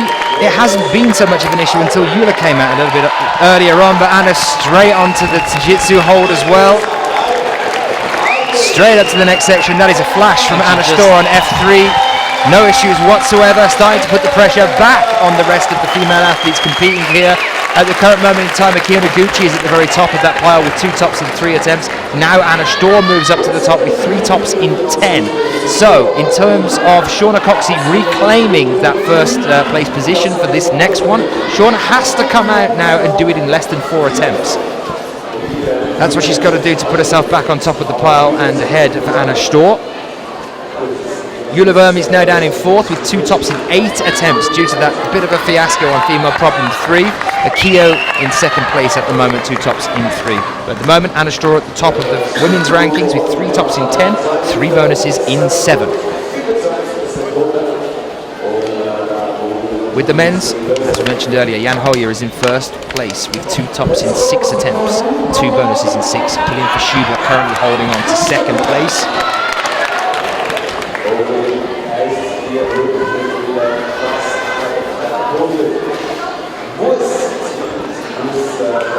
Okay, Sakura here now then.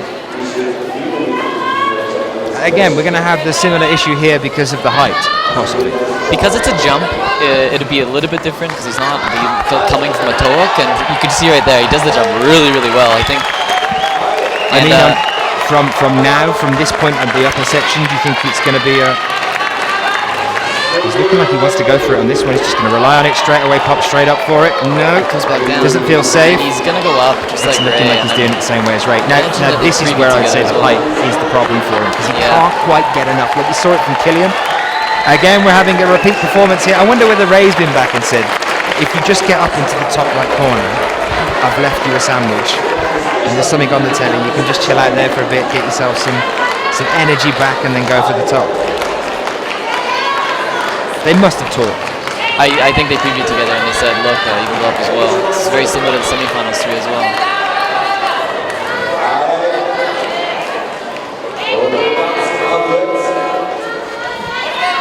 Same situation here.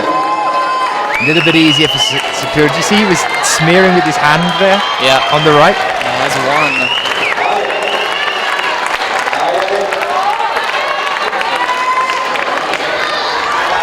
Oh, not quite enough. And with 40 seconds left to go, Sakura has to now start the whole thing all over again. And let's see whether he's going to try going for the way that he first started off, the way that we've seen Killian do it, the way that we saw Jan Hoyer get to the top on this one, or whether he's going to stick to what his teammate did, Rei Sugimoto, by getting up into that corner, a time when you can have a rest, but then you have to really, really tense up to try and get over to the top in that lean out. A question in as well here from Santoka on the feed saying, hi guys, what does the bonus hold count towards? Is it an extra point? Sean? And he's got the dyno, so he's going to get back up into that corner. The bonus hold is actually for separating ties. I'll explain it in a sec. Oh, big slip, and the time's gone as well. That's going to make him nervous.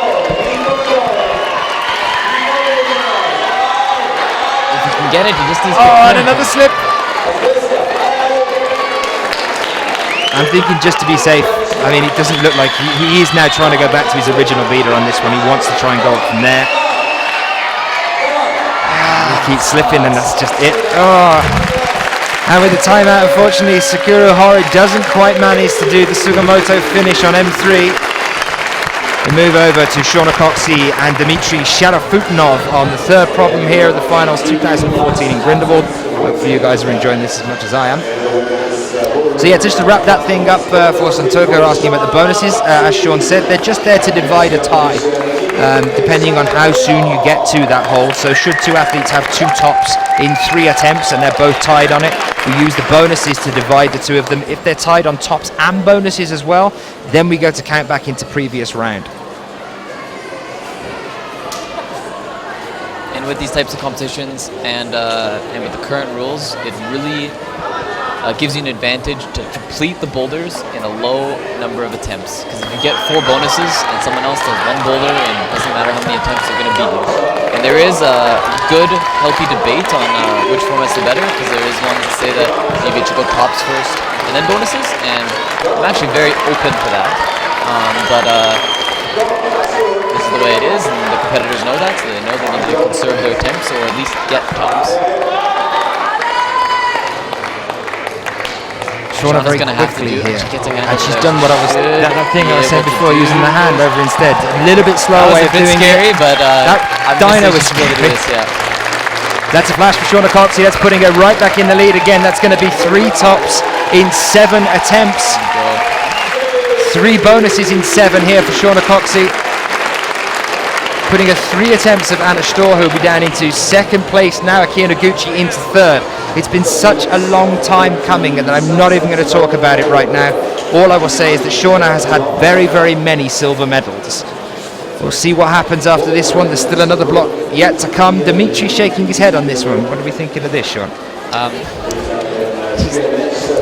Sometimes you just get to a boulder and you don't understand it right away, or you try and you can touch the next hole, but you're swinging so far that it's too hard. But he knows what he needs to do, and it's just finding Do you go left foot out, right foot in? Do you cross over? Do you do a triple step?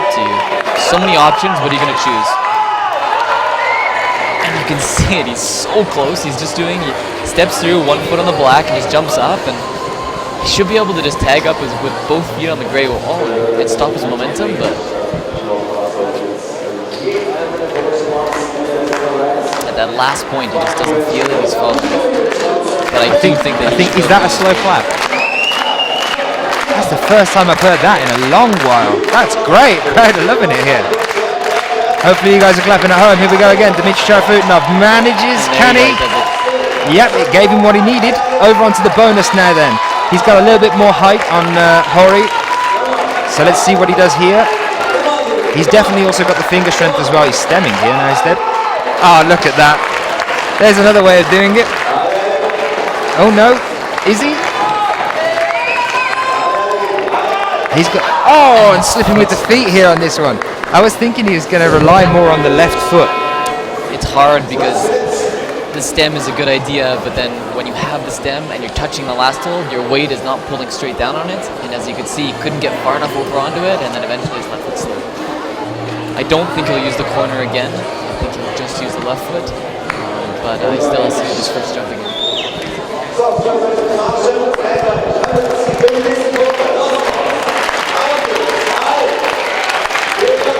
Ooh, interesting start there for Dmitry.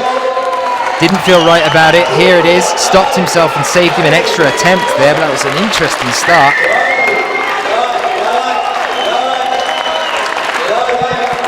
He's going for the same thing again. He's doing this stem thing. It's bringing this left foot too low. I'm a bit surprised he's slipping. He needs to get above and on top of that tiny little hold there. Either that or he's going to go the same way that we saw from the other guys. From Japan, we see Dmitry Sharafutdinov following in Sugimoto's footsteps. And his time is up, so he knows this is his last try. So he's going to probably stay here a while then, we're thinking, yeah? No, he's a little bit taller. I think he's a little bit taller than Ray. Definitely taller than Kruder.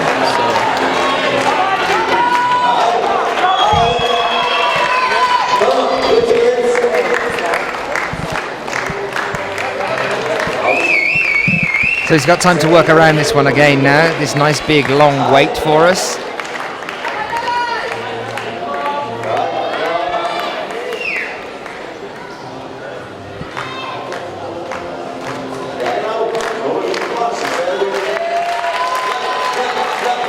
Do you see the little walking with the fingers? Treat them as tiny soldiers making their way over to that top. March them out. There they go again.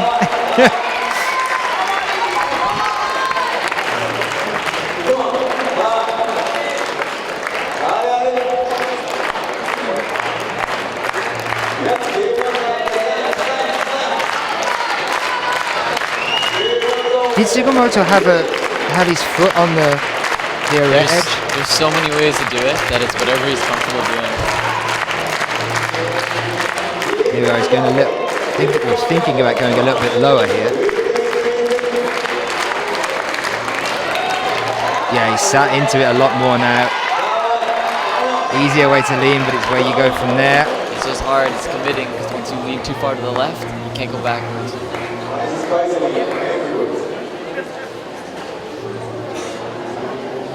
Look at the concentration there on his face.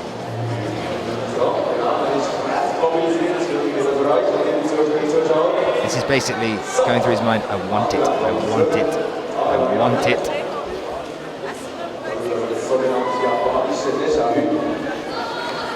You can see the judge is right beside there. He's going to be able to see right as soon as Dmitry gets two hands on him. I think this is the way to do it. He's just got to commit into this lean and then get that right hand on him. So close. That's it. Dmitry Sharafutdinov manages the top.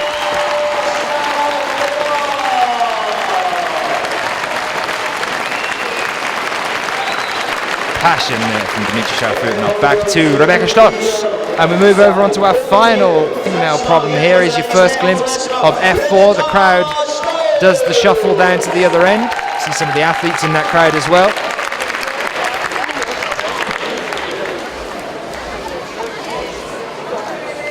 hang on a minute, isn't this just exactly the same as M2 from the semi-finals?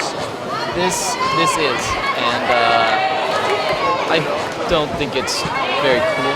The fact that the start holds are almost the same, it's the same volume, it's the same foothold. They did change the bonus hold, but is it a new bonus hold?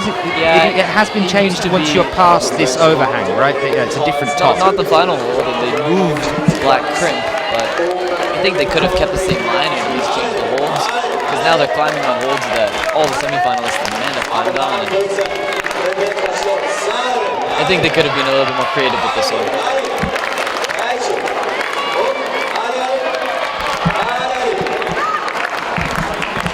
Another thing I was talking to with Jorg Verhoeven before the round started is that it also gives it could give a slight advantage to some of the women athletes that have male athletes part of the same country or the same team that did it. So you take, and it's going to look like I'm pointing fingers, but you look at Anna and Killian, like, so Anna is going to go and preview it and be like, hey, didn't you have that pole problem in semifinals? Yeah, I did it like this. And then you take another girl, yeah, I guess like maybe Rebecca, she doesn't have another Swiss climber. And if she's comfortable going to one of the other men saying, hey, how did you do it? Then that's great, and she'll do it. But maybe she's a little bit shy, you know? Maybe she doesn't speak the language of other people, and so she wouldn't be able to get any beta. And this is all just hypothetical. It didn't happen like this. Like, I'm sure they all just share beta anyways, but the fact that it could happen is a little bit weird, and it could be not good. One of the things that I will say in their defense is that we saw, and we were talking earlier, both you and me, about this one, that when we saw Jan do this problem, he was trying to dyno out to where she's got a heel hook on there now, this black hole that's on the edge. We saw about 4 or 5 different ways of trying to get around that overhang.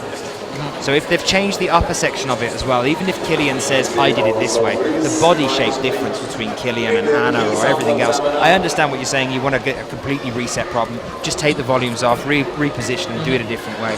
But this was a very mixed beta way of block from the semi-finals. I saw nearly every male athlete that came out tried to do this move under this undersection in a different way. We saw toe hooks and heel hooks over the top here. You can see that little piggyback hold that's on the upper green volume. We saw people trying to get their toe underneath it. We saw people with the heel over the top. We saw people going low and trying to use their hands. And as I say, we saw Jan try and do a double dyno and swing off the bottom one there. And he really made it as well. So yes, there is the thing that it is a similar thing. We've also got the bonus hold and the next move after it that's different. And would you say that the crux for M2 earlier on, Sean, that it was actually on how to get to the bonus with the two red plates we had in the semis? It was hard to get there, and it was also hard figuring out how to get through those 2 holds because it was all on your feet. You needed a bicycle or a heel hook, or it was all about your feet. And I know the holds are bad, so you didn't want to stay too long.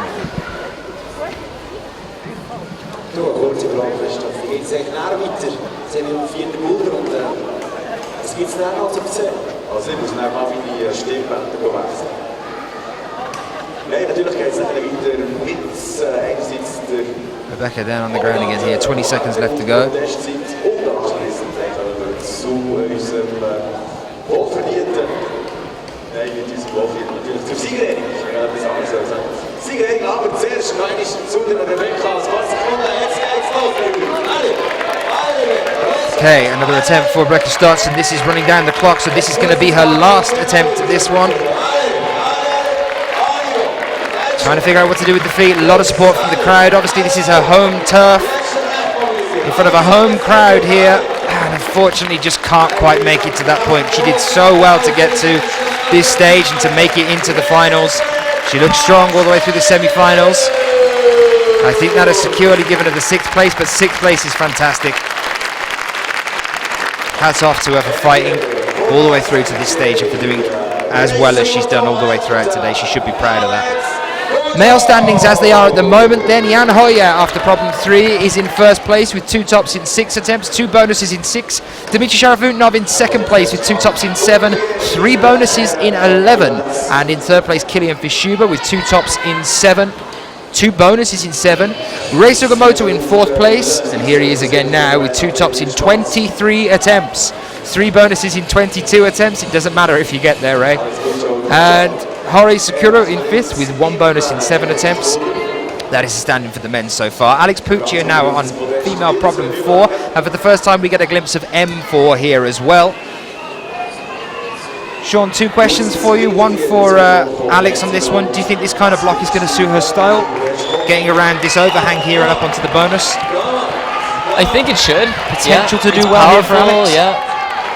And then also, what do we think of M4 for what you've seen so far? Looking at M4, I think it's a hand jam.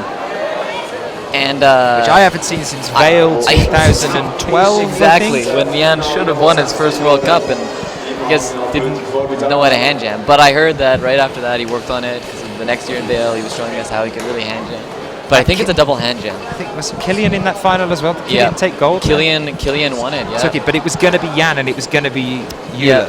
Yeah. It was supposed to be Jan, then Killian, and then me. And when Jan couldn't get through the hand jams, he dropped down to I think he was 3rd.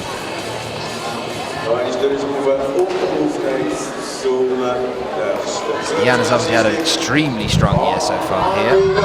There's Urs, the Swiss coach, with Rebecca, just discussing through that one, now that she has finished. Make noise for those two. Make noise for Alex. Make noise for the red. Come on, you can do this.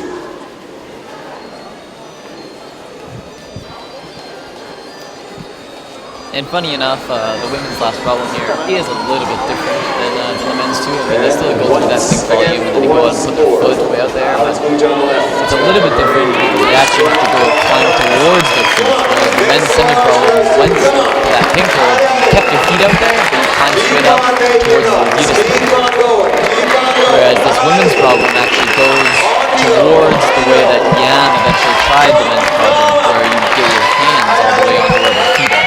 She does have to match this, sort her feet out, and do her hand put like that.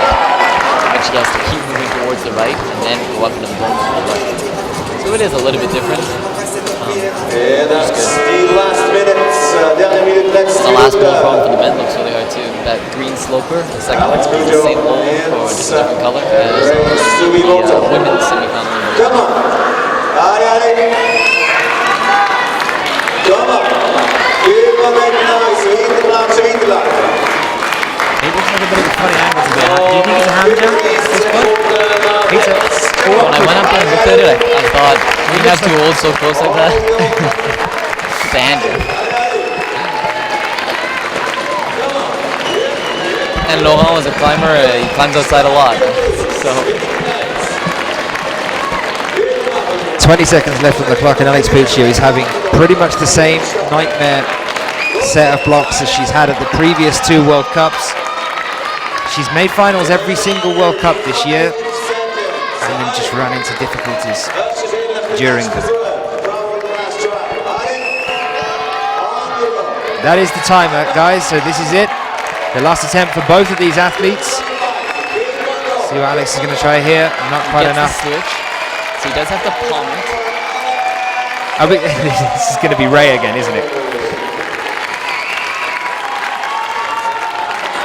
Come on, Ray. Not quite sure what to do with his hands there. I hadn't really thought through what he was going to do afterwards. What do you think it is at this point? You think it is just shoving your hand in? I actually don't know. Obviously, because I didn't climb it, I didn't get close up to the wall to see exactly, and I didn't talk to the reed setters, but it worked to get palmed up in there. But I think from there, if you're tall, maybe you can reach the next hole. But if not, then you're either going to have to go under, where you're grabbing just straight down the red hole, or do the hand jam. So. Okay, we are over to Jan Hoya and Akio Noguchi here now then. And with that, Ray will finish in 4th place, even though Sakuru hasn't climbed yet, because Sakuru doesn't have any tops. Even if he gets best case scenario and he flashes the boulder, he will still stay in 5th. So now it's going to be a battle for the podium with 2 and 6, 2 and 7, and 2 and 7. So it's going to be big. And it's going to be close. So yeah, it looks like he's pinching this by the look of things. Over onto the arete, nice and quick. Yep, just beasting his way through this one as well. Here's up to the bonus now. And if Jan flashes this, he wins. And there you go. What was that? The whole crowd just went, And I what? wonder if he knows. Did you see that then with the Oh, hand? yeah, And he just stops for a moment. Yeah. Is that... Was He that knew. just to tease us, or what Yeah, was that was just to tease us. He knew he had won, so... Oh, there you go. I won? Oh, great. I love Jan. He's a genius. And he made it look so easy. So easy.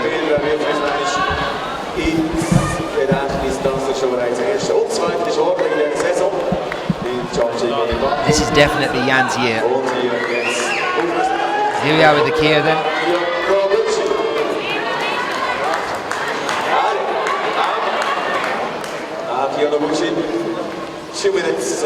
So Jan has had a gold medal just recently at Chongqing. He started the season with the gold. He then went on to win a silver medal at Baku last weekend. He's now here again in Grindelwald and just secured himself another gold medal. This is definitely Jan's season. Back over now then onto a Kia Noguchi. We'll be chatting with Jan a little bit later on and looking at a Kia from this point then. Now you started to explain what you think the correct beater is on this one, Sean, and how they should approach it. Give us a recap on that. I think, I mean, they're all doing the same at the beginning. It's like that. They're in double underclings, and I think you want to put your heel and then go in hand foot match onto your heel, or where left foot is, yeah, like this, and then exactly with the bicycle on the fin hold to match hands where her right hand was. I think that's the way you do it, and they're trying it that way. And there's not a lot of other holds on the wall, so.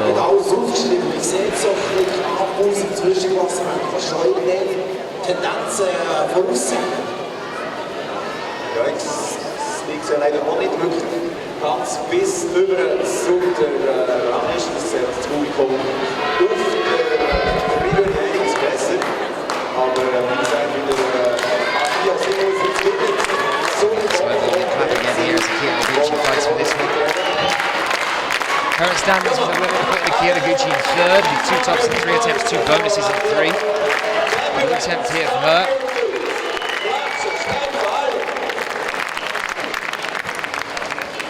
Now, if she doesn't top this one, Kia has problems with this one.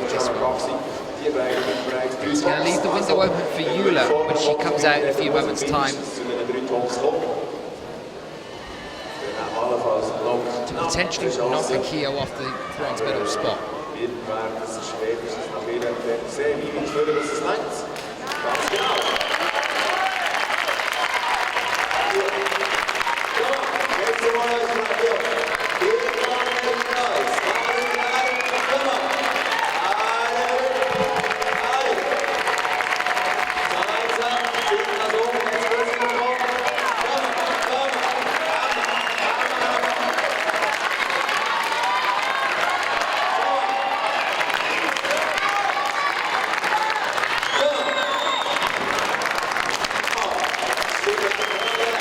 Unfortunately not there for Kia Noguchi. It's a good effort all the way through, but she's going to finish up with a score of 2 tops in 3, 2 bonuses in 3 at the moment. Now that does leave the window open for Eula Verm at this stage with 2 tops in 8, 2 bonuses in 5.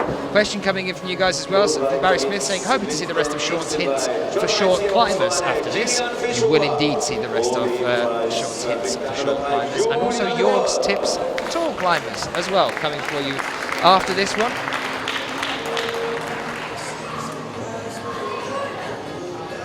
They caught us a little bit surprised earlier by the organisers bringing the athletes out pretty much straight away. We used to a bit of a break there. We've got things to fill for you, so we're going to try and throw a couple of them in at the end as well. And don't worry if you do miss any of this. You're watching it on replay now and it isn't in this particular video in the future, then it should be out there on YouTube or on the IFSC sites as well. You'll be able to type that in and see all the little features that we shot for you over the weekend here also. So you won't be missing anything. Here with Killian then. Currently, Killian sitting in 3rd medal position with 2 tops in 7, 2 bonuses in 7. And Eula Verm with the potential to take the bronze medal.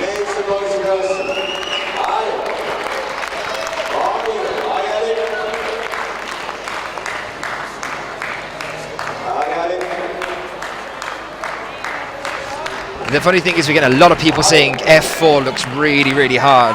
The comedy is that it was hard as M2 when it was M2 earlier on today, and it was a very, very similar setup, as Sean has made a point earlier on as well. This is good from Mueller at the moment. Very nice over onto the more secure hold now on the far edge. That was what Jan was trying to dyno onto last time. She's still fighting. This is up for the bonus now. She wants to be secure in this one as well, though, because that took a lot of effort to transfer over onto that corner. She doesn't want to lose it now. She's going for a pinch here, using the arrête, looking good as well. Walking those feet up into a squat. A crimp, and she knows the last hold's good. Oh, unbelievable. Didn't quite manage to hold on there with the second hand. 1 minute and 53. She's got to do it all over again. And she's saying no, almost as if she can hear me there. I'm sure she will. So close. But she has the beater down, which means that if she can do it, she will be moving herself up into the bronze medal. And Killian, he knows how to do it. It just looks like it's...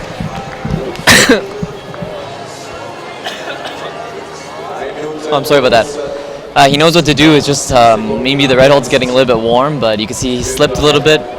And by the time he got his feet back on the wall, he just wasn't feeling it and had to step off. Eric Crowley asking what is a bicycle, and you're doing the exact same thing I did. I said, Sean, when you say bicycle, do you mean this? And he went, yeah, that's it. So basically a bicycle is, and I'll show you the next time we see Eula have an attempt here in a moment. At the moment it's just Killian. Eula's still on the mat. I'll tell you and show you what a bicycle is. It's basically when you use your feet to do a toe hook with one of them and then push down with your other foot on the same hold. So here comes Eula again. Let's see if she does it. That's a bicycle, right there with the feet. Definitely got the beater down on this one now. Eula's looking good here.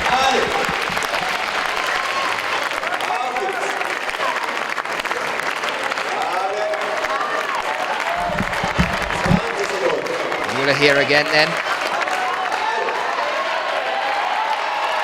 Up to the bonus. And if Eula does this problem, she gets a spot on the podium in third place.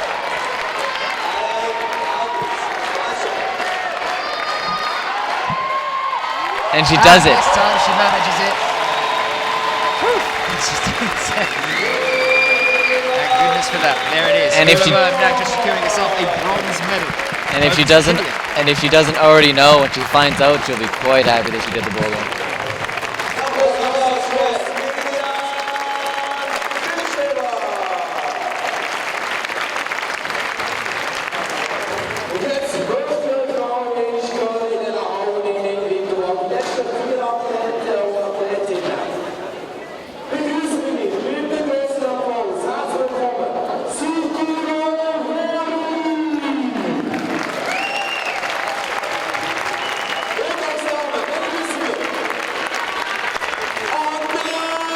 Okay, over there to Anna Storr and Sakura Hori here.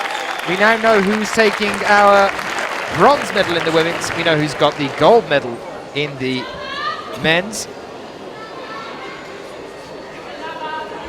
But we're still holding on here. We've got Dimitri yet to come, and here's Sakura then for another attempt on M4. I know we're saying that F4 looks really hard, but we've seen F4 being done. Now, we haven't seen a top on M4 yet. And actually, I'm pretty sure I'm right here, but the men's, they will not change anymore. Killian didn't secure the bonus, which means he still only has 2 and 7, 2 and 7. Tsukuru unfortunately has 0 tops with Ray ahead of him, 2 and 23. And Dimitri, even if he does best case and flashes the boulder, he's going to have 3 and 8. And if he doesn't do anything for the whole 4 minutes, he's still going to have 2 and 7 and 3 and 11. So it looks like it's going to be first place Jan, second place Dimitri, and third place Killian. But the women, this is going to be interesting. Ooh, Anna's now Anna making it over here. needs This to is looking good for her. She needs to do the boulder to put pressure onto Shauna, because if she doesn't do the boulder, Shauna just immediately wins. And it looks like from here that she's going to do it. 2 minutes 40 2 left more on the clock, moves. and Anna Storr is down on the ground again. If you aren't biting your nails and sweating through every pore on your body, if you're watching this from England right now, then there's something wrong with you. And I spoke too soon because she didn't get her heel up to get up into that crimp. But she has a lot of time left, and so she'll definitely get up there again.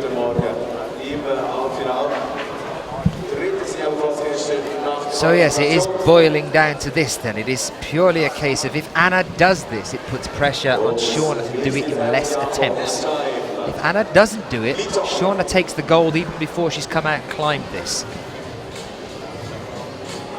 We have 1 minute and 55 seconds to see how this is going to play out.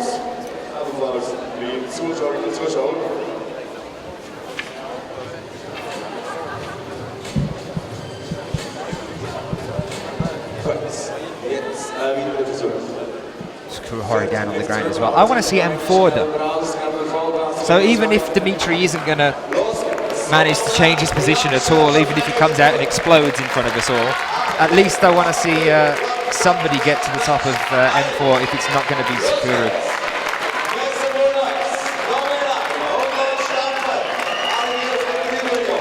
And a great thing is that the podium came down to the last boulder, and it was funny that Jan was first out, did it, and won right sorry, away. Yeah, no, I'm getting myself confused. Of course, Jan's already done it. Yeah. Jan's already done it. What am I talking about?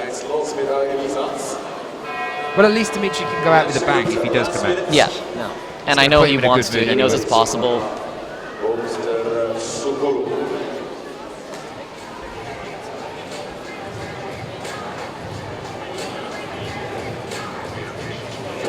And Anna is, she's going to watch her timer count down, get a little bit of extra from the crowd, and leave enough time to get back on the wall in case she slips. That's why she leaves at the 30-second mark. This is just in case of the quick slip. In case on one of these moves, is it that if she does, analytical? Do you guys really think about that yeah, that much? That's very amazing. slightly, but she's got through it. She knows this is going to be her last attempt now. Up onto the bonus. And is she going to heel hook? She's not going to heel hook. Goes to the edge. Different method here. And she does it. That's it. She manages to get there, so at the moment that's going to put her right back on top of the pile. Shauna. Anna Storr is calling you out. 4 tops in 12 attempts for Anna Storr. 4 bonuses in 8, meaning that Shauna Coxey has to be able to top this in 5 attempts or less. If she does it in 5, she has to count back to the semi-finals, which will put her ahead of Anna. But she has 5 attempts or less to do it, and she's just heard the crowd. She knows now what she's got to do. She has to come out and finish this one in less than 5 attempts. Otherwise, yeah, that's right. She'll take silver yet again. Shauna has 5 attempts to do the boulder, only if she flashes the bonus. If she slips off the first move, then she only has 4 tries, because of the way the bonuses are going to work out. Because Anna has... It's tricky. Because Anna has 4 bonuses in 8. And if Anna has 4 Shauna tops in 12, flashes 4 it, bonuses in 8. And Shauna has 3 tops in 7, 3 bonuses in 7. So assuming that Shauna flashes the bonus, then she has 5 tries. And if she doesn't flash the bonus, then she has 4 tries. But 4 tries on a boulder like this is more than enough. So. But that's getting to the bonus. And actually, now that I look at it, the bonus is really high, so it's actually quite hard. It's going to be quite a tough one. Here we go. The pressure is on. But she looks really good. Her body tension's really tight here. And a little head jam. The head jam.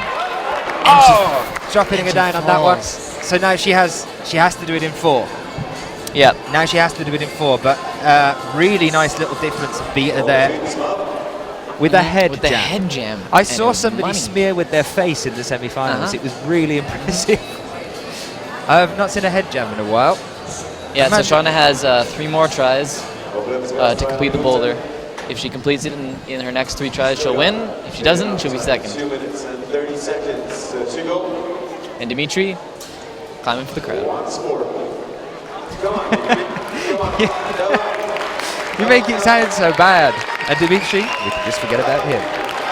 2 minutes, 15 seconds for both of these guys now. And as Sean has very eloquently put it, Dimitri is taking the silver, whatever happens here. Still got to leave him up for you though, guys. Shauna goes again. Is this going to be a head jam again? Yep, just going to do it that way. Oh, and big drop again. That's 2. Must stay impartial as commentator. Must stay impartial as commentator. I'm going to give myself an aneurysm in a minute.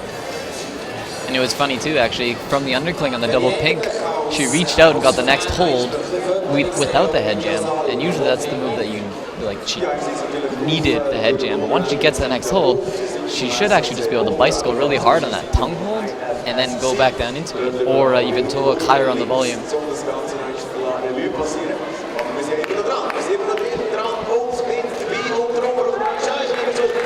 So Shauna's had 2 attempts already here. She's got 2 more to do it.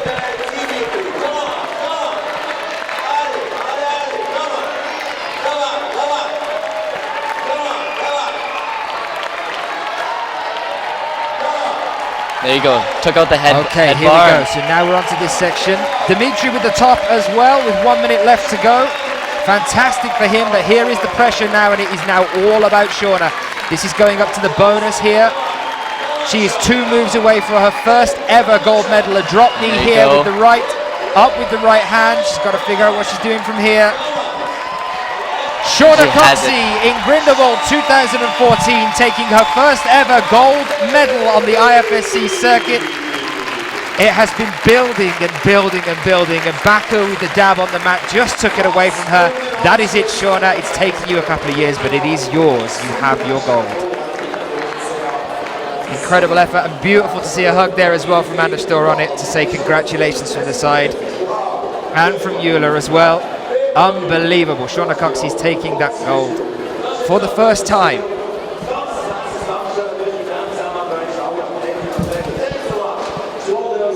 Well, ladies and gentlemen, that was quite a final.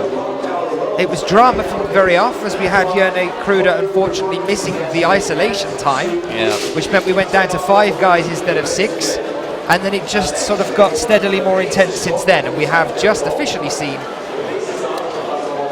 Shauna take her first ever gold. We've seen Jan repeat his gold after a gold in Chongqing and then a silver in Baku, meaning that he's in really good standing at the moment in the overall rankings, looking so strong. Killian, a fantastic performance from him as well. Anna, an incredible performance, refusing to let Shauna have any leeway there, taking it in 4 tops in 12 attempts. Eula Verma, a fantastic performance as well, pulling herself back up to take the bronze.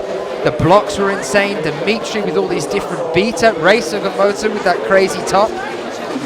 It has been a long time since I've seen a final like this one. Unbelievable all the way through. Thank you guys for being with us.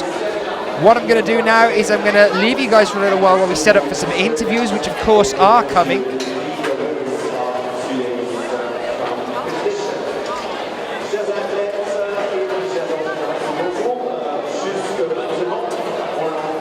So while we get that set up for you guys, we're going to leave you, as promised, with the tall and short tips for how to train if you are a climber, from Sean McCall and from Jörg Verhoeven. Here it is, guys. I'll be back with you in a few.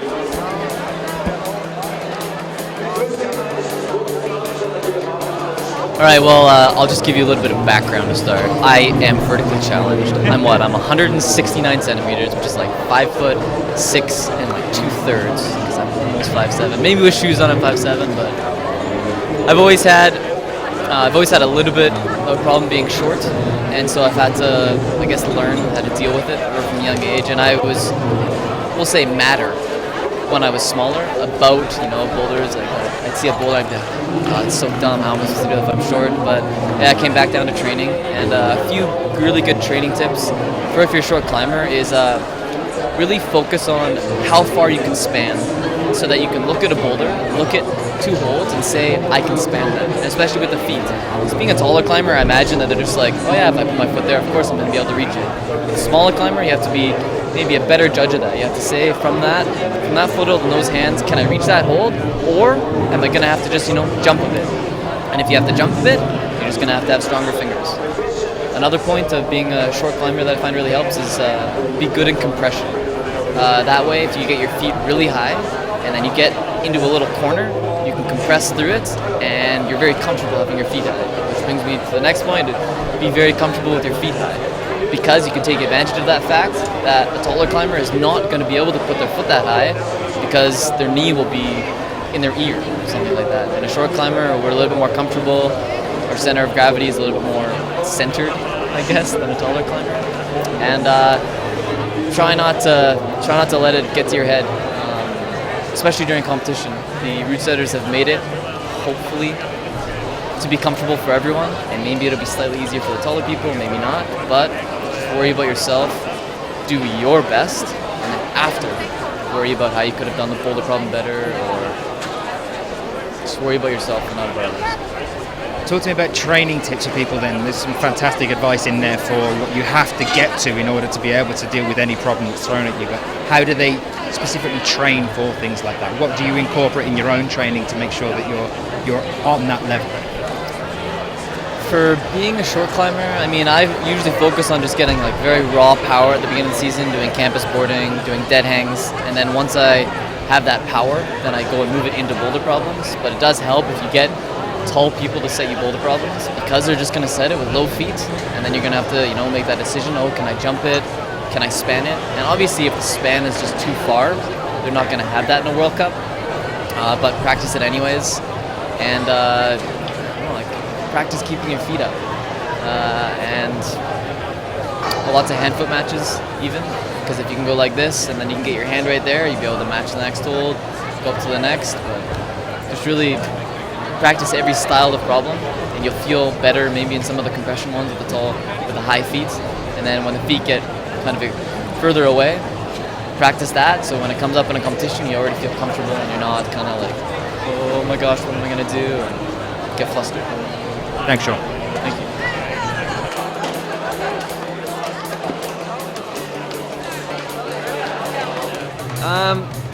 Being a tall athlete, I guess sometimes it's an advantage, sometimes it's a disadvantage. You have to change your tactics a little bit, change your style of climbing. I guess that comes naturally, but maybe some tips are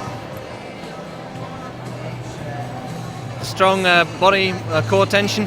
Obviously, in steeper walls, steeper climbing, your feet will be very low, and when they cut, you get a huge swing. So you have to cope with it like it is, you know. You have to be able to climb with very low feet and at the same time sometimes with very high feet, because in competition the smaller climbers, the problems are set for smaller climbers as well. So obviously, as a tall climber, you have to be a bit crunchy sometimes. So in terms of training that body tension and the core tension there, what kind of advice would you give to people? What kind of moves should they be looking at in their training? It's not specifically moves. It's just you can do core tension in a lot of different ways. I mean, just basic exercises, or using bad feet.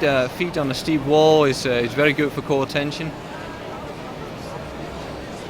Yeah, that would be it, I guess. What are some of the advantages of being a tall climber? What would come more naturally and easier for you as a taller climber?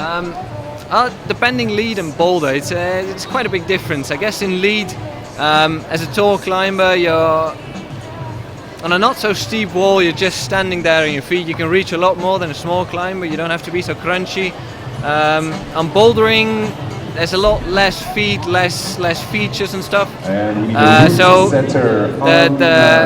it's the boulder that decides where your feet come. There's not always high feet and low feet, so you have to be a lot more flexible, which I'm not. And in lead, I guess it's a kind of a bigger advantage in lead to be tall. In bouldering, sometimes it can cause some problems. Is that because it's more static in lead and you're able to have the reach there then that maybe you won't need so much in bouldering? I guess bouldering is more versatile. You need a lot. You need to be good in every style, not like in lead climbing. You need good endurance and like a good. You have to understand the route, and then you're okay. But in bouldering, you have to be very good at a lot of different styles, and then your height or your being tall doesn't really bring you something all the time. Jörg, thank you very much. No problem. Cheers.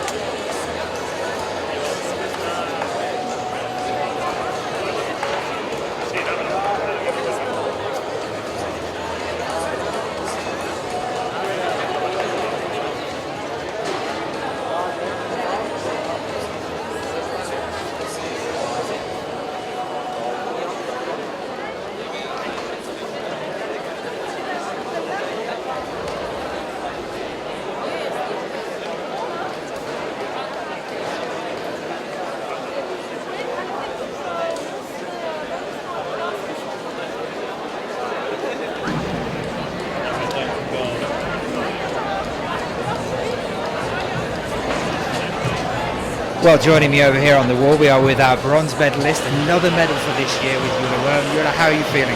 Yeah, I'm feeling really good, and it was super fun to climb the finals, and yeah, it's nice that I climbed the last boulder in the last minute, and yeah, it was fun. Were you aware that if you got that last one, that was going to be the bronze? Yeah, I was aware of this. We kept counting the tries behind the ball, so I knew it. It was a really, really exciting final, regardless of everything that's just happened for both the men's and for the women's. What were the blocks like when you were on them? Have they been enjoyable? Have they just been fun? Yeah, they've been really cool to climb on. The first one was cool with the mantling in the end, and then the second one with the jump was cool, and third one, I think it was cool too, but I didn't really move. And the last one was, really cool. What was it on that third one, that move off the start for you? Is there something that you've realised since, oh, maybe I wasn't doing this? Because it didn't seem like you were doing anything too different to everyone else. What was it? I don't know, it felt like I couldn't really hold the left starting hold. It was always like, it's a little, I don't know, cannot hold it. And then the foot kept slipping off, and I don't know, it was strange. Maybe a little mental too. So you've got a gold already behind you this year from the very start of the season. You, as a team, all of you are looking so strong. We saw Shorty back for the first time in ages as well. Thomas Halfon in the Hollies. Are you guys all having a good time being around together and taking the German team around to all these contests? Yeah, it's really cool, especially now as we're a bigger team now with Shorty and Stefan and Matze, and yeah, we're having fun, and it's cool to be such a big team now.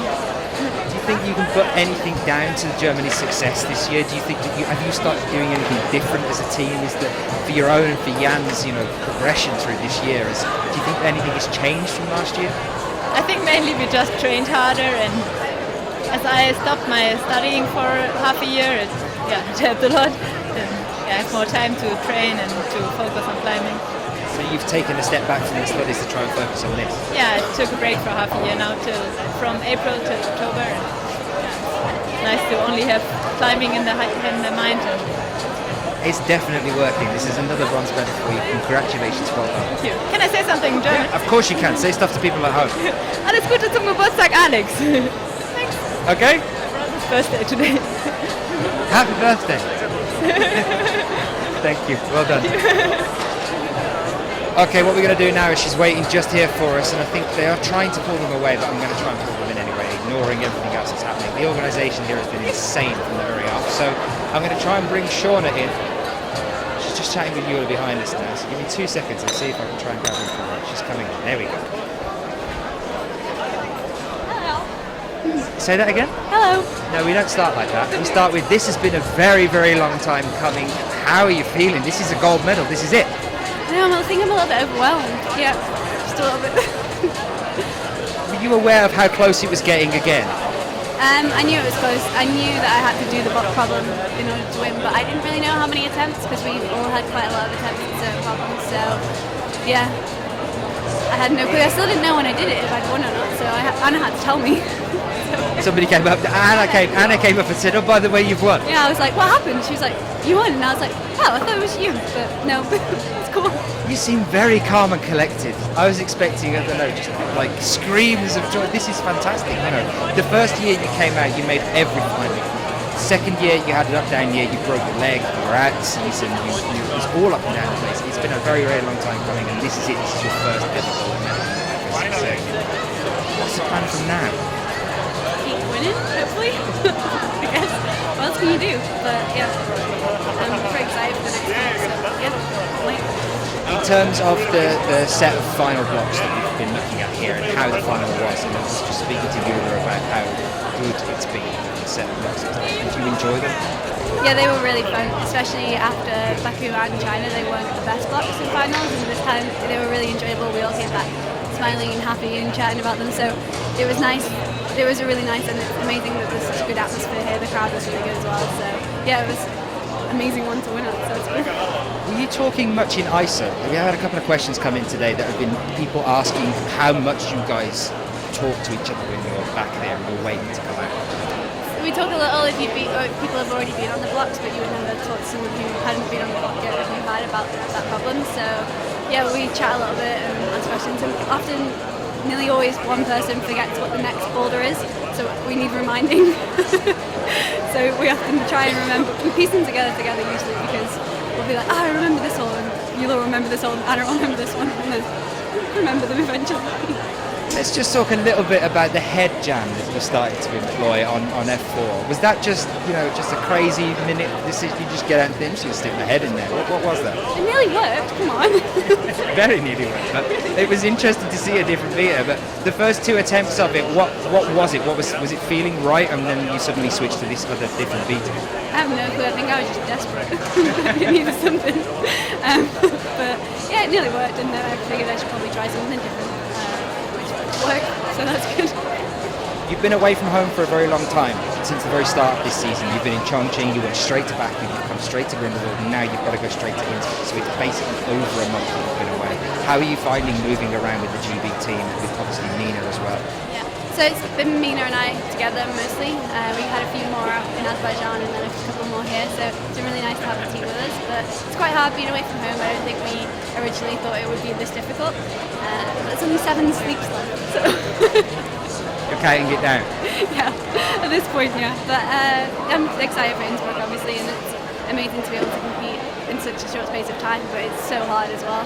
It's quite an emotional roller coaster every weekend, and to not get home and get over it is quite hard. But yeah, it's been nice to have Mina, and we would never have normally gone on a month-long trip together, so it's a good experience. Anna didn't let up at all throughout this one. She's not somebody that would ever do that, clearly. But the pressure that was on you throughout this, and it's the same at every World Cup whenever you're competing with Anna and Akio and anyone of that calibre in a final.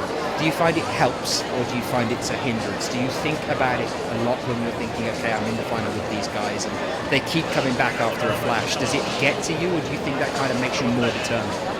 I don't know, I don't think I think about it that much. I get quite absorbed in my own little bubble and just go out and climb. That's pretty much it. Obviously, if people are coming back and flashing, it's really hard to climb last. But I had a bad experience of that last year in kids' school, and I found it really difficult to go out and climb last. And I've done a lot of head work since then, because I think that was my biggest downfall last year. So yeah, it seems to be working. So I don't know, whatever I do is working. I don't know what I do. Congratulations, your first ever gold medal, and good luck for the rest of the season. Thank you very much.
Jan Hoyer, gold medal at Chongqing, silver medal at Baku, gold medal again here in Grindelwald.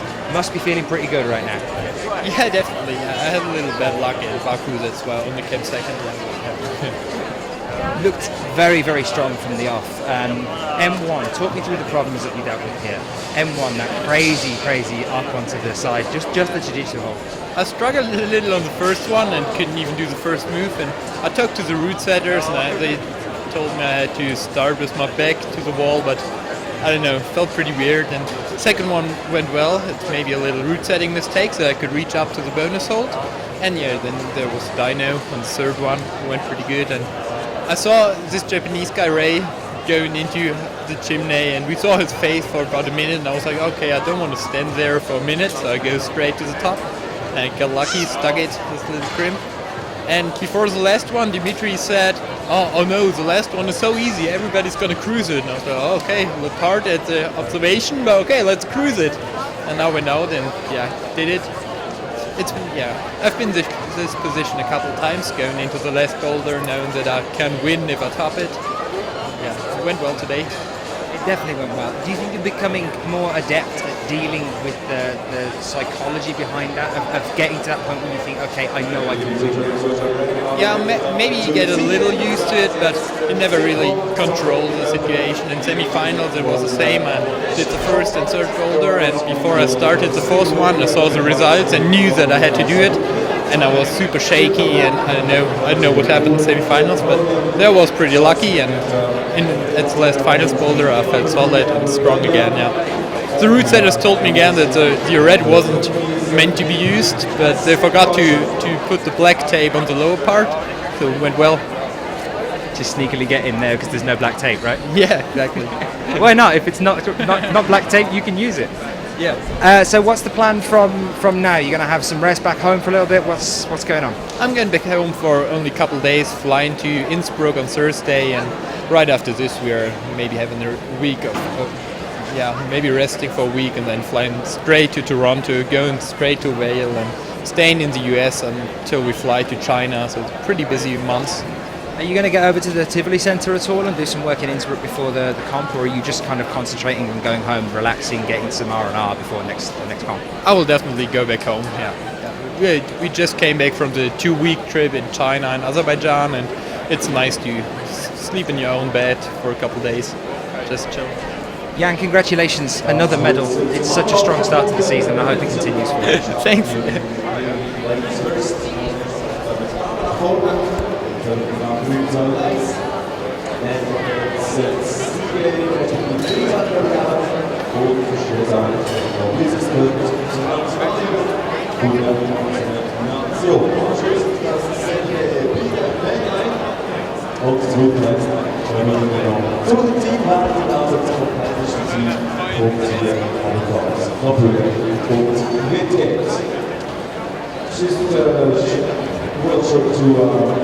Telling you we're going to proceed with the prize giving. First, we're going to start with the women's competition.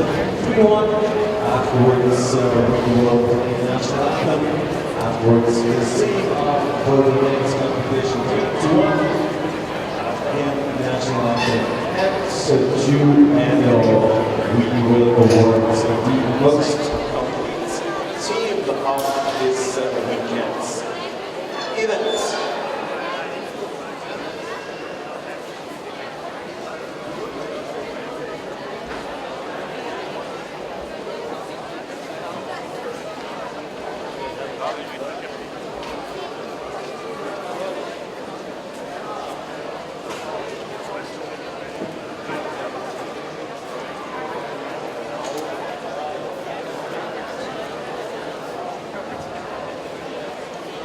Ladies and gentlemen, first of all, we're going to present you the 4 guys presenting the prizes. Als erstes werden wir Ihnen kurz noch vorstellen, wie die Preise vergeben wird. First of all, the President of the National Federation of Sports Climbing, Marco Maria Scolais. As well, the Vice President of IFSC, Helmut Kramer, and last but not least, the head of Sports Department, Swiss Alpine Club. I ask you to give them a big hand. An Applaus für die.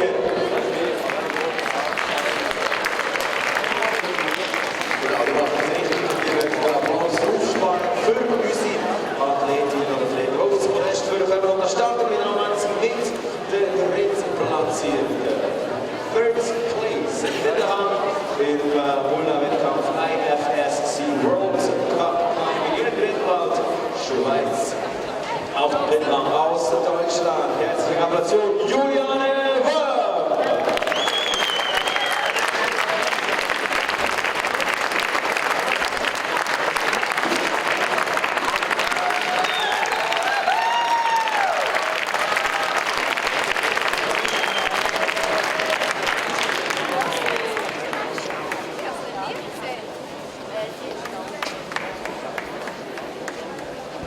Well, as you can see already here, we are already onto our podiums, introducing our athletes here. So I'm going to hand over now for the podiums. Hopefully try and grab a couple of interviews afterwards for you. Please stay tuned. Here we go. By the way, team medals stolen from Geiger Northways and the official medal. And also, not the official medal, no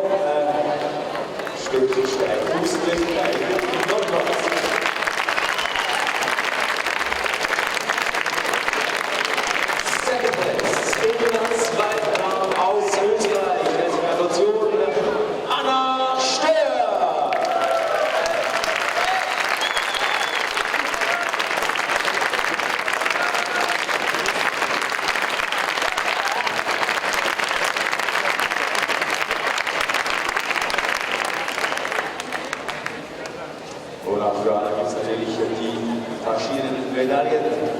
Jede einer Nordwand-Medaille übrigens ein Einzelstück, wie sich das unschwer erkennen lässt.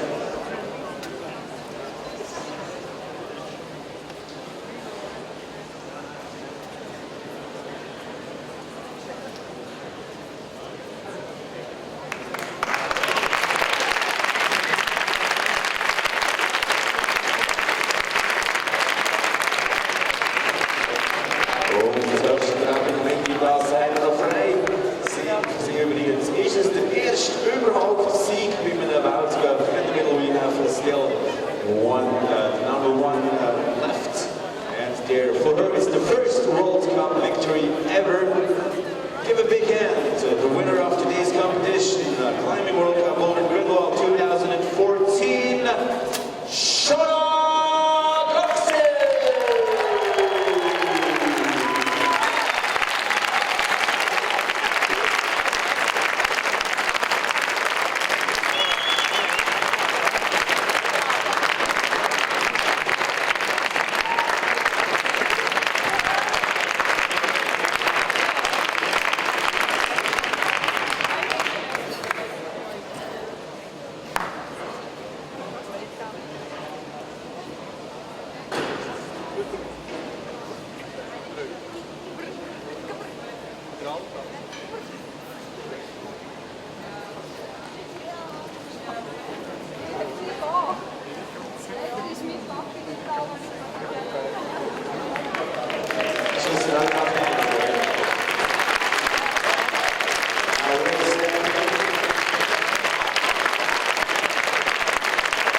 please race for the national anthem of Great Britain.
And meanwhile, we need once again a big applause. Wir brauchen auch in der Zwischenzeit einen großen Applaus. Und zwar für unsere Routenbauer und den Laurent Laporte. Give a big hand, make some noise for our route setters.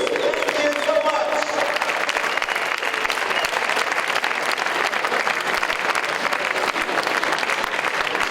And on we go.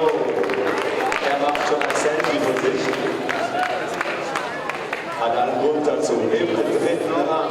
Gratulation aus Österreich. Der erste Podestplatz für ihn in dieser Saison im Boulder World Cup. Kilian Fischer-Wöster!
der Sieger des heutigen Wettkampftages. Herzliche Gratulation am Start für Deutschland.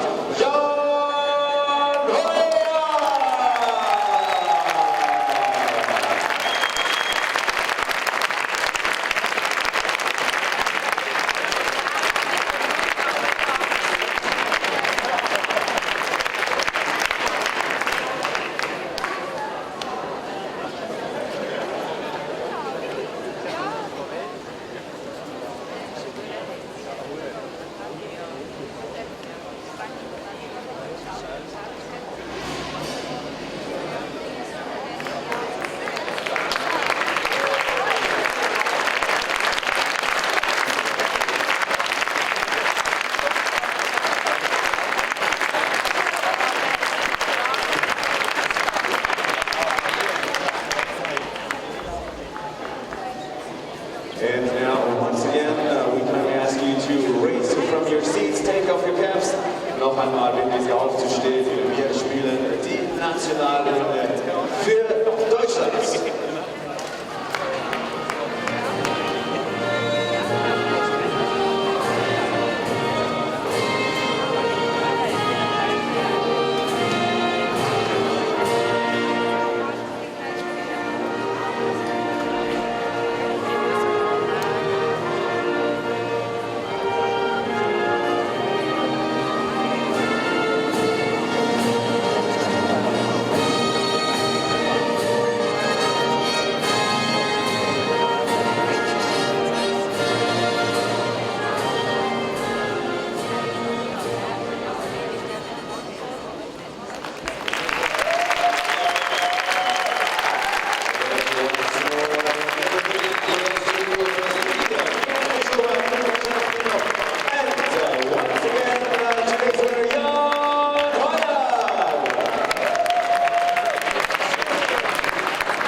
So once again, we invite you, your audience, to lift your hands. The best team, national team ranking of the IFSC World Cup, Boulder World Cup 2014. Make big noise for the team from Japan.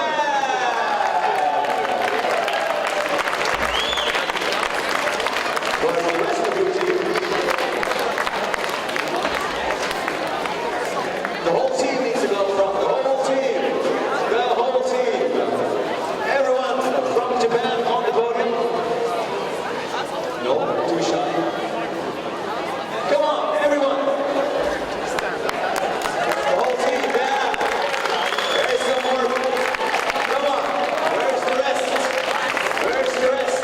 Yep, someone else will take the pictures. It's called the team prize, not just one. So we'll take the ones here and then once again. Hands for him. Come on. Someone. All together. And once more, make a lot of noise for Japan!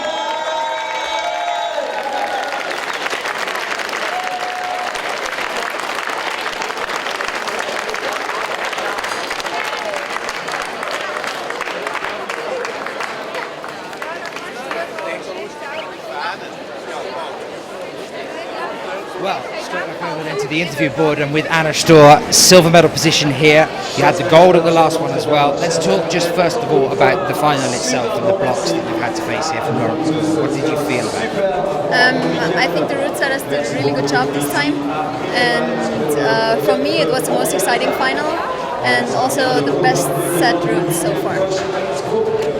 As you were going all the way through, I mean, you were the only other person other than Shauna to have topped on every single block in the final here. Were there any that you thought were going to stump you and that you had to take second attempts, or that you were thinking more about that you thought maybe you're not going to get there?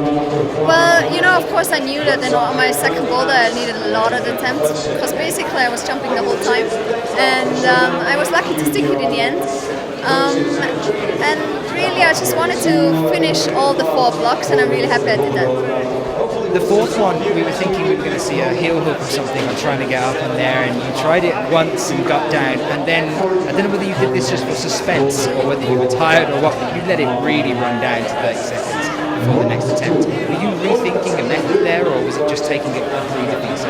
Basically I was just super pumped and I needed the time to rest, and I knew that my method was good enough to be able to climb it, but I was so pumped that I thought I'd rather rest and climb the problem. Yeah. The other thing that Sean said when we were watching that one is, see, she's left 30 seconds there, and that means that she can get on, and if she has a little slip, it means that she's got enough for another attempt. Is that something that you guys are really thinking about when you're running that clock down for that last couple of attempts? You're thinking that's a good cut-off point? Yes, exactly. I did the same on the second problem. I had 30 seconds and I still went for it when 30 seconds was on the clock. That's why it's because when I can't stick the jump, I still have time to go again. And also on the fourth one, it was kind of hard to match the pink volume, so it would have given me enough time to give it another go. You've had a great start to the year. You've making it into the finals again. Obviously, you had that incredible year last year. It was just win after win after win after win. I know we spoke a little bit about it previously, but in terms of the World Championships coming up, and obviously you didn't get it in Paris in 2012, are you thinking about gearing up towards it this year? Is it on your mind at all? Right now it's not on my mind at all. We're so busy right now with World Cup after World Cup, without a lot of breaks in between. So right now I'm not thinking about Munich. I'm really happy that I made the final each time, and I hope I'll do the same in Innsbruck. Yeah, that's what I was going to get onto. The next one is back home, and it really is home, because that is home, the town and everything. Your gym is there, your life is based around that for both you and Killian. It's always a really, really good comp, so I'm imagining you're very psyched for it at the moment. What's the plan on the lead up for it? Are you going to go and hit the gym as hard as you can? Are you going to relax? What are you going to do between now and then? Well, basically I'll just train once on Tuesday for a little bit, because my skin is not the best at the moment. I mean, it is not the best with the other girls as well. We've made, like the 5 of us have made 3 finals, so it's quite hard on the skin, but I hope I'll make finals again in Innsbruck, and I'm really looking forward to it. The setup is already built, and lots of people are working really hard to make it another amazing comp. Finally, just to wrap things up, that whole thing about the 5 of you have made every final this year, is it becoming kind of like a clique club that you're all like kind of becoming really pally and friendly? It's like, oh, it's you again. Is it a nice atmosphere to be in, basically? Yes, it is a really nice atmosphere, but I would say that the whole atmosphere is really nice, not only between the 5 of us, but in the whole comp. The whole comp starters are very friendly, and I really like that. I appreciate it that it can be this way. And yeah, I just hope I'll make another final in Innsbruck. You were very, very strong on this one, Anna. I wish you all the best in the home comp as well. And the goal possibly at the horizon for you. You got to make it up now, because Sean has just had one, right? Yeah, we'll see. First final, and then we'll see. Anna, thank you.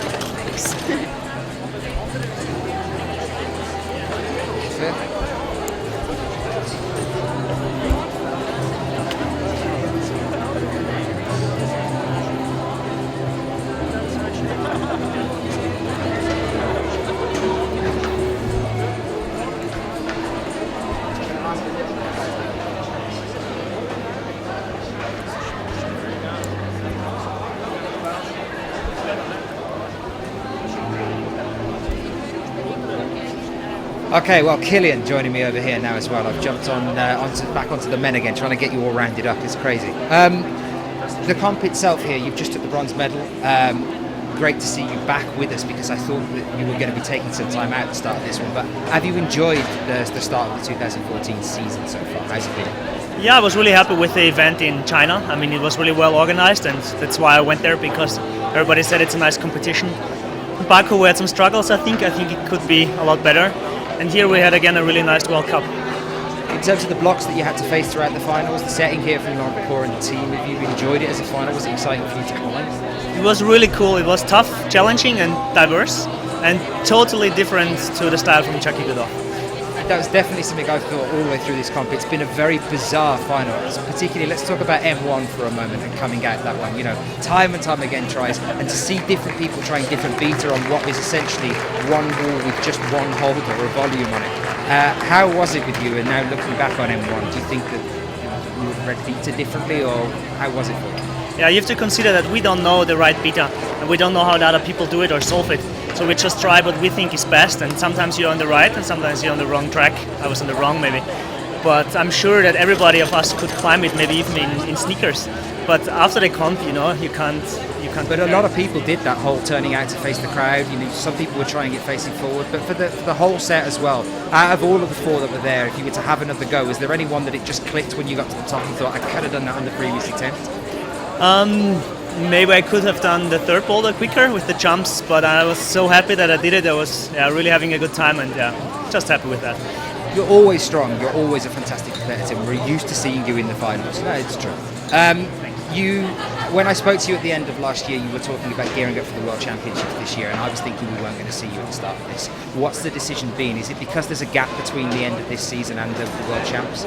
I will not do the last two Boulder World Cups. I'll go somewhere else, and then I have enough time to prepare for the World Championship, but I will also be rock climbing, and I just want to do some World Cups, have fun, and so far it has been great, and I hope I will continue like that. Are you looking forward to it being in Munich this year? It's a little bit closer to home, and you've got obviously the great setup of Munich is always a fantastic venue. Are you psyched about the World Champs? I'm not a big fan of statistics, but if you have a look at them, I really failed in Munich almost every time.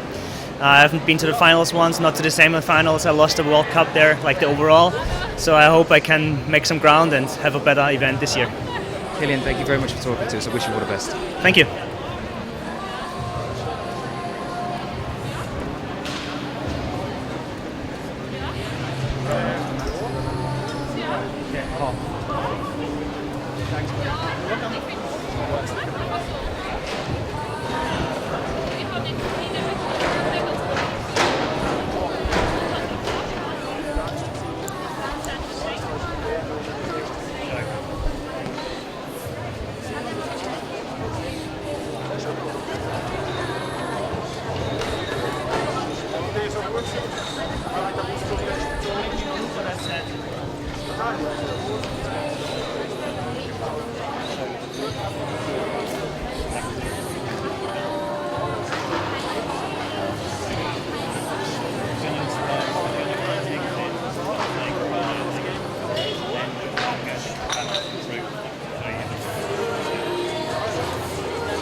Well, ladies and gents, thank you very much for being with us all the way through this final here in Grindelwald. And what a final it's been. A phenomenal competition from the very off. The organisation, everything about it, the blocks that we've seen all the way through has been really, really enjoyable, and it's been great to have all of you with us as well. I'm going to leave you and say goodbye now just for a few days, remember, as well, because we've got Innsbruck coming up for you next weekend. Make sure to come and join us for that one as well. I'm going to leave you with a little close-up look of the route that Shauna just took gold on. Here it is on the side of me, and you can see how I'm going to walk you through that. Good night.